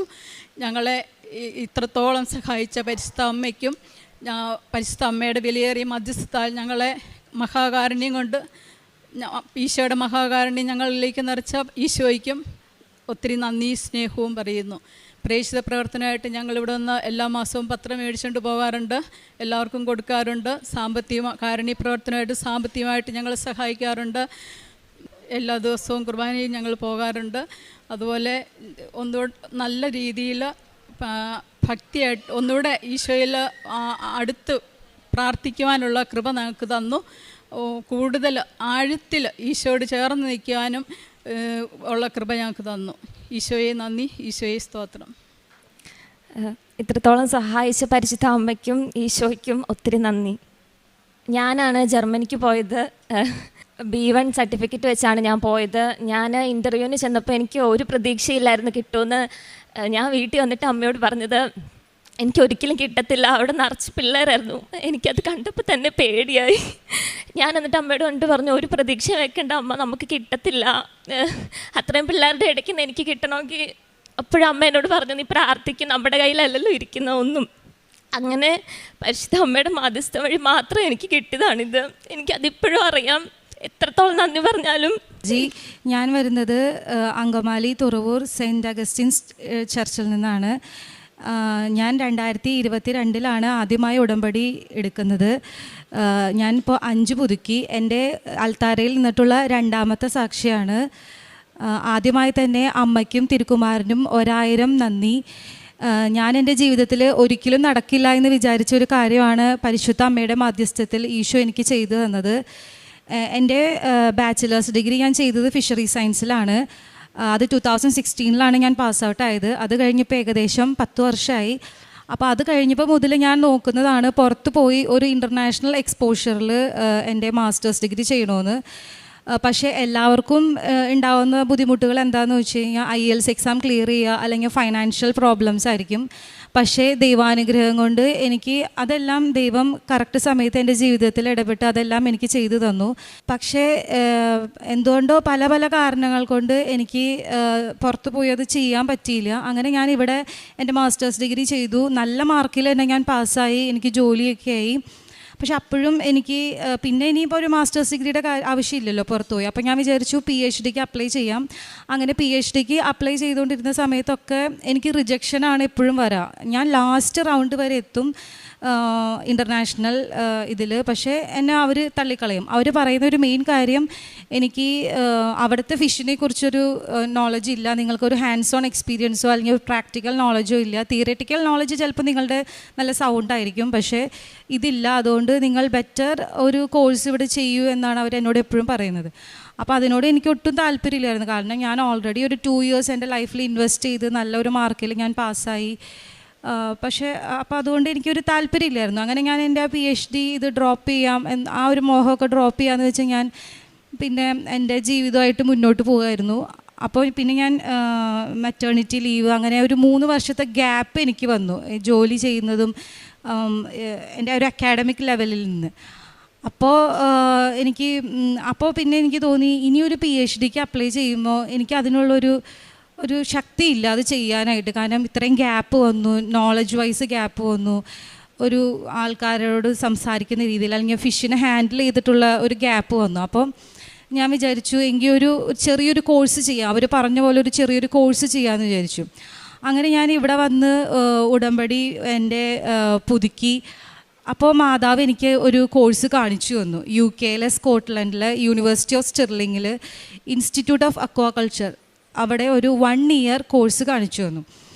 ഞാൻ എൻ്റെ PG സ്പെഷ്യലൈസേഷൻ ചെയ്തേക്കുന്നത് ഫിഷിൻ്റെ ഡിസീസസിലാണ്, അക്വാട്ടിക് ആനിമൽ ഹെൽത്ത് മാനേജ്മെൻറ്റ്. അപ്പോൾ അതിനോടനുബന്ധിച്ച് ഒരു കോഴ്സ് ഈ ലോകത്തിൽ ആകെ 2 സ്ഥലത്തേ ഉള്ളൂ. ഒന്ന് ഇപ്പോൾ ഞാൻ പറഞ്ഞ UK-ലും, പിന്നെ സ്കാൻഡിനേവിയൻ കൺട്രീസ് ആയിട്ടുള്ള ഡെൻമാർക്കിലും നോർവേയിലും. അതെന്ന് പറഞ്ഞാൽ 2 വർഷത്തെ കോഴ്സാണ്. ഇത് 1 വർഷത്തെ കോഴ്സുള്ളൂ. അപ്പോൾ ഞാൻ ചിന്തിച്ചു 2 വർഷത്തെ ഒരു PG എനിക്ക് ഓൾറെഡി ഉണ്ട്, അപ്പോൾ ഇവിടുത്തെ ഈ ഒരു കോഴ്സ് എടുക്കാമെന്ന് വിചാരിച്ചു. അങ്ങനെ അതുമായിട്ട് ഞാൻ മുന്നോട്ട് പോയി. അങ്ങനെ ഞാനൊരു ഏജൻസീനെ സമീപിച്ചു. അപ്പോൾ ഏജൻസി എന്നോട് പറഞ്ഞു ഒരു 3 year ഗ്യാപ്പ് വന്നിട്ടുണ്ടല്ലോ, അപ്പോൾ മിക്കവാറും കിട്ടില്ല, 50-50 ചാൻസേ ഉള്ളൂ, ജസ്റ്റ് അപ്ലൈ ചെയ്ത് നോക്കാം, കിട്ടുകയാണെങ്കിൽ കിട്ടട്ടെ എന്ന് പറഞ്ഞു. അപ്പോൾ ഞാൻ പറഞ്ഞു മാതാവ് എനിക്ക് കാണിച്ചു തന്നൊരു കോഴ്സാണല്ലോ, അപ്പോൾ എനിക്ക് മാതാവ് അത് തരുമെന്ന് തന്നെ ഉറച്ച് വിശ്വസിച്ച് ഞാൻ അവർക്ക് എൻ്റെ ഡീറ്റെയിൽസും കാര്യങ്ങളൊക്കെ കൊടുക്കുന്നേക്കാളും മുന്നേ എൻ്റെ ലാപ്ടോപ്പിൽ ഞാൻ വിശുദ്ധ തൈലം കൊണ്ട് കുരിശ് വരയ്ക്കുകയും ഉപ്പ് വിതറി വിശ്വാസ പ്രമാണം പ്രാർത്ഥിക്കുകയും ചെയ്തു. അതിൻ്റെ ഫലമായി ഞാൻ ഇന്ന് അവർക്ക് എല്ലാം കൊടുത്തു. പിറ്റേ ദിവസം അവരത് യൂണിവേഴ്സിറ്റിക്ക് ഫോർവേഡ് ചെയ്തു. അതിൻ്റെ പിറ്റേ ദിവസം എനിക്ക് അൺകണ്ടീഷണൽ ഓഫർ ലെറ്റർ മാതാവ് എനിക്ക് തന്നു. അപ്പോൾ ഞാനിത് അവരോട് ഏജൻസിക്കാരോട് പറഞ്ഞപ്പോൾ അവർ പറഞ്ഞു ഒരിക്കലും അൺകണ്ടീഷണൽ ആയിരിക്കില്ല, കണ്ടീഷണൽ ആയിരിക്കും, കാരണം ഇത്രയും ഗ്യാപ്പ് ഉള്ളതുകൊണ്ട് അവർ തരാൻ സാധ്യതയില്ല എന്ന് പറഞ്ഞു. അപ്പോൾ ഞാൻ പറഞ്ഞു ഇല്ല, എനിക്ക് അൺകണ്ടീഷണൽ തന്നെയാണ് വന്നേക്കണേന്ന് പറഞ്ഞു.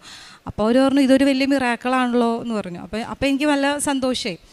അത് കഴിഞ്ഞ് UK-ലേക്ക് പോകുന്ന കുട്ടികൾക്ക് അറിയായിരിക്കും, UK-യിൽ നമുക്കവിടെ പഠിക്കണമെന്നുണ്ടെങ്കിൽ അവിടെ ഒരു CAS ലെറ്റർ എന്ന് പറഞ്ഞൊരു സംഭവം നമുക്ക് കിട്ടണം. അതിന് ഒരു ഇൻ്റർവ്യൂ പാസ്സാവണം, പ്രീ CAS ഇൻ്റർവ്യൂ. അപ്പോൾ ഒരു 3 വർഷമായിട്ട് ഞാൻ അങ്ങനെ ഒന്നും ചെയ്യുന്നില്ല, ഒരു ഇംഗ്ലീഷിൽ സംസാരിക്കുന്നില്ല, ഒരു അക്കാഡമിക് ലെവലിൽ നിന്നെല്ലാം പൂർണ്ണമായും വിട്ടു നിൽക്കുന്ന ഒരു സമയമാണ്. അപ്പോൾ എനിക്ക് ഭയങ്കര പേടിയായിരുന്നു. പിന്നെ ഇതൊരു AI ജനറേറ്റഡ് ഇൻ്റർവ്യൂ കൂടിയാണ്. അപ്പോൾ നമ്മുടെ കണ്ണ് നമ്മുടെ ലാപ്ടോപ്പിൻ്റെ ക്യാമറയിൽ നിന്നൊന്ന് അങ്ങോട്ടും ഇങ്ങോട്ടോ മാറിയാൽ പോലും അവർ ചിലപ്പോൾ റിജക്ഷൻ നമുക്ക് തരും. അങ്ങനെ ഞാൻ വളരെ പേടിച്ചൊക്കെയാണ് ആ ഇൻ്റർവ്യൂ ചെയ്തത്. ഞാനപ്പോൾ മാതാവിനോട് ഇങ്ങനെ പ്രാർത്ഥിച്ചായിരുന്നു, മാതാവേ എനിക്ക് എൻ്റെ കുറവുകൾ ഇങ്ങനെയൊക്കെ ഉണ്ട്, അപ്പോൾ എൻ്റെ കൂടെ നിൽക്കണേ എന്ന് ഞാൻ പ്രാർത്ഥിച്ചു. പിന്നെ മോശ ഒരു വിക്കനായിരുന്നു. മോശ വിക്കനായിരുന്നിട്ട് കൂടി മോശേനെയാണ് ദൈവം തിരഞ്ഞെടുത്തത് ഇസ്രായേൽ ജനത്തെ തിരികെ കൊണ്ടുവരാൻ. അതുപോലെ എന്നെ ശക്തിപ്പെടുത്തണമേ എന്ന് പറഞ്ഞ് ഞാൻ പ്രാർത്ഥിക്കുമായിരുന്നു. നീ പുറപ്പെടുക, സംസാരിക്കാൻ ഞാൻ നിന്നെ സഹായിക്കുമെന്ന വചനം ഏറ്റു പറഞ്ഞുകൊണ്ടാണ് ഞാൻ ആ ഇൻ്റർവ്യൂ ചെയ്തത്. പക്ഷേ അങ്ങനെയൊക്കെ ആണെങ്കിൽ ഞാൻ എൻ്റെ ഉള്ളിൽ ഇങ്ങനെ പ്രാർത്ഥിച്ചായിരുന്നു. അപ്പം ഞാൻ ഉടമ്പടി പുതുക്കിയിട്ടില്ലായിരുന്നു. ഞാൻ ജൂലൈ 11 പിന്നീട് ഉടമ്പടി 5ാമത് പുതുക്കുന്നത്. അപ്പോൾ ഇത് ചെയ്തുകൊണ്ടിരിക്കുന്ന സമയത്തൊക്കെ ഉടമ്പടിയിൽ ജീവിക്കുന്ന ആളാണ്, പക്ഷേ പുതുക്കിയിട്ടില്ല ഇവിടെ വന്നിട്ട്. അപ്പോൾ ഞാൻ മാതാവിനോട് പറഞ്ഞു, എങ്ങാനും ഈ ഇൻ്റർവ്യൂ ഞാൻ പാസ്സായി കഴിഞ്ഞാൽ ഞാൻ വിചാരിക്കില്ലേ, ഞാൻ ഒരു മനുഷ്യനാണല്ലോ, എനിക്കും ഒരു ചിലപ്പോൾ ഇങ്ങനെ വിചാരിക്കാമല്ലോ, not by merit but by grace അല്ല, ഇത് എൻ്റെ മെറിറ്റ് കൊണ്ട് കിട്ടിയതാണ് എന്ന് ഞാൻ എങ്ങാനും വിചാരിച്ചോളൂ, അപ്പോൾ ബെറ്റർ നീ വേണമെങ്കിൽ എന്നെ ഒന്ന് തോൽപ്പിച്ചോ. അങ്ങനെ വരെ ഞാൻ മാതാവിനോട് പറഞ്ഞാണ് പ്രാർത്ഥിച്ചത്. ഈവൻ ഈ വചനമൊക്കെ ചൊല്ലി പ്രാർത്ഥിക്കുന്നുണ്ടെങ്കിലും. അങ്ങനെ ഇൻ്റർവ്യൂവിൻ്റെ റിസൾട്ട് വന്നു. എനിക്ക് ഭയങ്കര വെപ്രാളമായിരുന്നു ആ ഇൻ്റർവ്യൂ ചെയ്യുമ്പോൾ. അവർ പറഞ്ഞു അൺസാറ്റിസ്ഫാക്ടറി ആണ്, അവർക്ക് ഒന്നും കൂടി ഇൻ്റർവ്യൂ എടുക്കാൻ പറഞ്ഞു. അപ്പോൾ ഒരു സാധാരണ മനുഷ്യൻ ചിന്തിക്കുമ്പോൾ അവർക്ക് നിരാശയാണ് വരേണ്ടത്, പക്ഷേ എനിക്ക് നല്ല സന്തോഷമായി. അപ്പോൾ ഞാൻ മാതാവിനോട് പറഞ്ഞു, എന്തായാലും ഞാൻ ഇനി ഉടമ്പടി പുതുക്കിയിട്ടേ ഇനി ഞാൻ അടുത്ത ഇൻ്റർവ്യൂ എടുക്കുന്നുള്ളൂ. അങ്ങനെ ഞാൻ ഇവിടെ വന്ന് ഉടമ്പടി പുതുക്കി. അപ്പോൾ എന്നിട്ട് ഞാൻ 2ാമത് ഇൻ്റർവ്യൂ എടുക്കുകയാണ്. അപ്പോൾ അതെൻ്റെ ലാസ്റ്റ് ചാൻസാണ്. ആ ഇൻ്റർവ്യൂവിലും കൂടി ഞാൻ പാസ്സായിട്ടില്ലെങ്കിൽ ഈ വർഷം എനിക്ക് പോകാൻ പറ്റില്ല. പിന്നെ അടുത്ത ഇൻടേക്കിൽ ഞാൻ പിന്നെയും ഈ പ്രോസസ്സെല്ലാം റിപ്പീറ്റ് ചെയ്യണം. അപ്പോൾ സമയ ചുരുക്കത്തിൻ്റെ അമ്മയോട് ഞാൻ പറഞ്ഞു, ഞാൻ ഉടമ്പടി എടുത്തു, ഉടമ്പടിയിൽ ഇപ്പോൾ ഒന്നും കൂടി തീവ്രമായി ഞാൻ ചെയ്യുന്ന ഒരാളാണ്, അപ്പോൾ എൻ്റെ കൂടെ നിൽക്കണേ അമ്മയെന്ന് പറഞ്ഞ് ഞാൻ മുന്നേ ചൊല്ലിയ വചനം എല്ലാം ചൊല്ലി ഞാൻ പ്രാർത്ഥിക്കുകയാണ്. അങ്ങനെ ഞാൻ ഇൻ്റർവ്യൂ കംപ്ലീറ്റ് ചെയ്തു. ഫസ്റ്റ് ഇൻ്റർവ്യൂവിനെ വെച്ച് നോക്കുമ്പോൾ സെക്കൻഡ് ഇൻ്റർവ്യൂ ഭയങ്കര ടഫായിരുന്നു. ഞാൻ വിചാരിച്ചു ഇതും പോയോ എന്നൊരു ചെറിയൊരു സംശയം വന്നു. എന്നാലും മാതാവിലുള്ള ഉറച്ച വിശ്വാസത്തിൽ ഞാൻ പ്രാർത്ഥന തുടർന്നു, എല്ലാ കാര്യങ്ങളും തുടർന്നു. ജൂലൈ 15 ഞാൻ ഇൻ്റർവ്യൂ എടുത്തു 2ാമത്തെ. ജൂലൈ 16 എനിക്ക് കാസ് ലെറ്റർ അവർ യൂണിവേഴ്സിറ്റിയിൽ നിന്ന് തന്നു. അങ്ങനെ എനിക്കിനി എൻ്റെ ഫർദർ വിസയായിട്ട് മുന്നോട്ട് പോകാമെന്ന് പറഞ്ഞു. അപ്പോൾ യൂണിവേഴ്സിറ്റിയുടെ കാസ് ലെറ്റർ വന്നപ്പോൾ എനിക്ക് ഒത്തിരി സന്തോഷമായി. കാരണം ഒരിക്കലും നടക്കില്ല എന്ന് വിചാരിച്ചൊരു കാര്യമാണ്. അതെങ്കിൽ വിസയ്ക്ക് വെക്കാൻ വേണ്ടി പോയപ്പോൾ പിന്നെയും ഏജൻസി പറഞ്ഞു, ഈ ഗ്യാപ്പ് ഉള്ളതുകൊണ്ട് യൂണിവേഴ്സിറ്റിക്ക് പ്രശ്നമില്ലായിരിക്കും ഗ്യാപ്പ്, പക്ഷേ UK വിസ ഇമിഗ്രേഷൻ അവിടുത്തെ ഓഫീസ് ചിലപ്പോൾ തരില്ല, അതുകൊണ്ടൊരു മെറ്റേണിറ്റിയുടെ ഒരു മെഡിക്കൽ സർട്ടിഫിക്കറ്റ് കൊണ്ടുവരണമെന്ന് പറഞ്ഞു. ഞാൻ അതൊക്കെ കൊടുത്തു. അങ്ങനെ ഞാൻ വിസയുടെ ആപ്ലിക്കേഷൻ കൊടുക്കാൻ പോയി. എറണാകുളത്തായിരുന്നു എനിക്ക്. അവിടെ ഞാൻ ഉപ്പിട്ട് വിശ്വാസ പ്രമാണം ചൊല്ലി പ്രാർത്ഥിച്ചു. അതിൻ്റെ ഫലമായി 4-ാം തീയതി വിസയ്ക്ക് വെച്ചു. 9-ാം തീയതി എനിക്ക് വിസ അടിച്ചു വന്നു, UK സ്റ്റുഡൻറ്റ് വിസ അടിച്ചു വന്നു എനിക്ക്. അതിന് ഒരുപാട് നന്ദി അമ്മയ്ക്കും തിരുക്കുമാരനും. ഒരിക്കലും നടക്കില്ല എന്ന് വിചാരിച്ച് ഞാൻ എൻ്റെ മോഹങ്ങളെ ഉപേക്ഷിച്ചതായിരുന്നു. പക്ഷേ അമ്മ ഉടമ്പടിയിലൂടെ എനിക്കതെല്ലാം ചെയ്തു തന്നു. പിന്നെ എൻ്റെ പ്രേക്ഷിത പ്രവർത്തനങ്ങളും കാരുണ്യപ്രവർത്തികളും ചെയ്യുമ്പോൾ ഞാൻ ഈശോയോടും മാതാവിനോടും പറയുന്ന ഒരു കാര്യം, ഇതെൻ്റെ ഈ ലോക ജീവിതത്തിൽ എന്തെങ്കിലും ഒരു കാര്യം നടത്തി തരാൻ വേണ്ടി ചെയ്യുന്നതല്ല. നമുക്കെല്ലാവർക്കും നിത്യജീവനുണ്ട്. ഉടമ്പടി അർത്ഥമാക്കുന്നതും നിത്യജീവനാണ്. ഈ നിത്യജീവനിലോട്ടുള്ള എൻ്റെ അക്കൗണ്ടിലെ ഒരു ചെറിയ ഇൻവെസ്റ്റ്മെൻ്റ് ആയിട്ട് ദൈവമേ നീ ഇത് കാണണേന്ന് പറഞ്ഞാണ് ഞാൻ ഓരോ കാരുണ്യ പ്രവൃത്തികളും ചെയ്യാറുള്ളത്. കാരുണ്യ പ്രവൃത്തികളായിട്ട് ഞാൻ ചെയ്യുന്നത്, ഞങ്ങളുടെ വീടിൻ്റെ അടുത്തുള്ള ഒരു ഓൾഡ് ഏജ് ഹോമിൽ അമ്മമാരെ ഞാൻ കുളിപ്പിക്കാൻ പോവായിരുന്നു. അപ്പോൾ ഓരോ അമ്മയെ കുളിപ്പിക്കുമ്പോഴും ഞാൻ ഈശോയെ കുളിപ്പിക്കുന്ന പോലെയാണ് ഞാൻ കണ്ടിരുന്നത്. അപ്പോൾ അവിടുത്തെ അമ്മമാരിങ്ങനെ പറയുമായിരുന്നു, ഞങ്ങൾ എത്ര പേരുടെ മുന്നിലാണ് ഇങ്ങനെ ഇരിക്കേണ്ടി വരുന്നത്, ഞങ്ങളുടെ മക്കൾ ഞങ്ങളെ നോക്കിയിരുന്നെങ്കിൽ ഞങ്ങൾക്ക് ഇങ്ങനെ ഒരു അവസ്ഥ വരില്ലായിരുന്നു. അപ്പോൾ ഞാൻ അമ്മമാരോട് പറയായിരുന്നു, പേടിക്കേണ്ട, ഞാൻ ഈശോയെ കുളിപ്പിക്കുന്ന പോലെ നിങ്ങളെ കുളിപ്പിക്കുന്നത് ഞാൻ കാണുന്നുള്ളൂ, അതുകൊണ്ട് നിങ്ങൾ വേറൊരു വിഷമം വിചാരിക്കേണ്ട എന്ന് പറഞ്ഞാണ് ഞാൻ അവരെ കുളിപ്പിച്ചുകൊണ്ടിരുന്നത്. പിന്നെ ഓർഫനേജുകളിലും ജനറൽ ഹോസ്പിറ്റലുകളിലും എനിക്ക് പറ്റുന്ന പോലെ ഞാൻ രോഗികളെ പോയി കാണുമായിരുന്നു. രോഗികളെ കാണുമ്പോഴൊക്കെ ഞാൻ മനസ്സിൽ കണ്ടുകൊണ്ടിരുന്നത്, ഈശോ പറഞ്ഞിട്ടുണ്ടല്ലോ, ഞാൻ രോഗിയായിരുന്നു നിങ്ങളെന്നെ സന്ദർശിച്ചു, ഞാൻ നഗ്നനായിരുന്നു നിങ്ങളെന്നെ ഉടുപ്പിച്ചു. ആ ഒരു വചനവും ആ ഒരു കാര്യമായിരുന്നു എൻ്റെ മനസ്സിൽ കൂടെ പോയിക്കൊണ്ടിരുന്നത്. പിന്നെ ഞാൻ ഭക്ഷണം കൊടുക്കുമായിരുന്നു അവർക്ക്. അപ്പോഴൊക്കെ ഈശോ ദൈവസ്നേഹത്തിൽ അധിഷ്ഠിതമായാണ് ഞാനത് ചെയ്തിരുന്നത്, അല്ലാണ്ട് ഈ ജീവിതത്തിൽ എൻ്റെ കാര്യങ്ങളെല്ലാം നടന്ന് കിട്ടണം എന്നല്ല. പിന്നെ ഞാൻ രാവിലെ പ്രത്യക്ഷീകരണ പ്രാർത്ഥന ചൊല്ലി പ്രാർത്ഥിക്കുമ്പോൾ എൻ്റെ നിയോഗങ്ങളൊക്കെ ഞാൻ ചിലപ്പോൾ മറന്നു പോകും. ഞാനിങ്ങനെ ഓർത്തെടുക്കും ഇത് എന്തായിരുന്നു ഞാൻ എഴുതിയിരുന്നത്. കാരണം ഞാൻ അപ്പോഴൊക്കെ പ്രാർത്ഥിക്കുന്നത് എന്നെ നിത്യജീവനിലോട്ട് കൂട്ടിക്കൊണ്ട് പോകണം, ഉടമ്പടിയിൽ എന്നെ ഉറപ്പിച്ച് നിർത്തണം എന്നൊക്കെയാണ്. കാരണം എനിക്ക് ചിലപ്പോഴെങ്കിലും ഒരു ഇനേർഷ്യ വരാറുണ്ട്.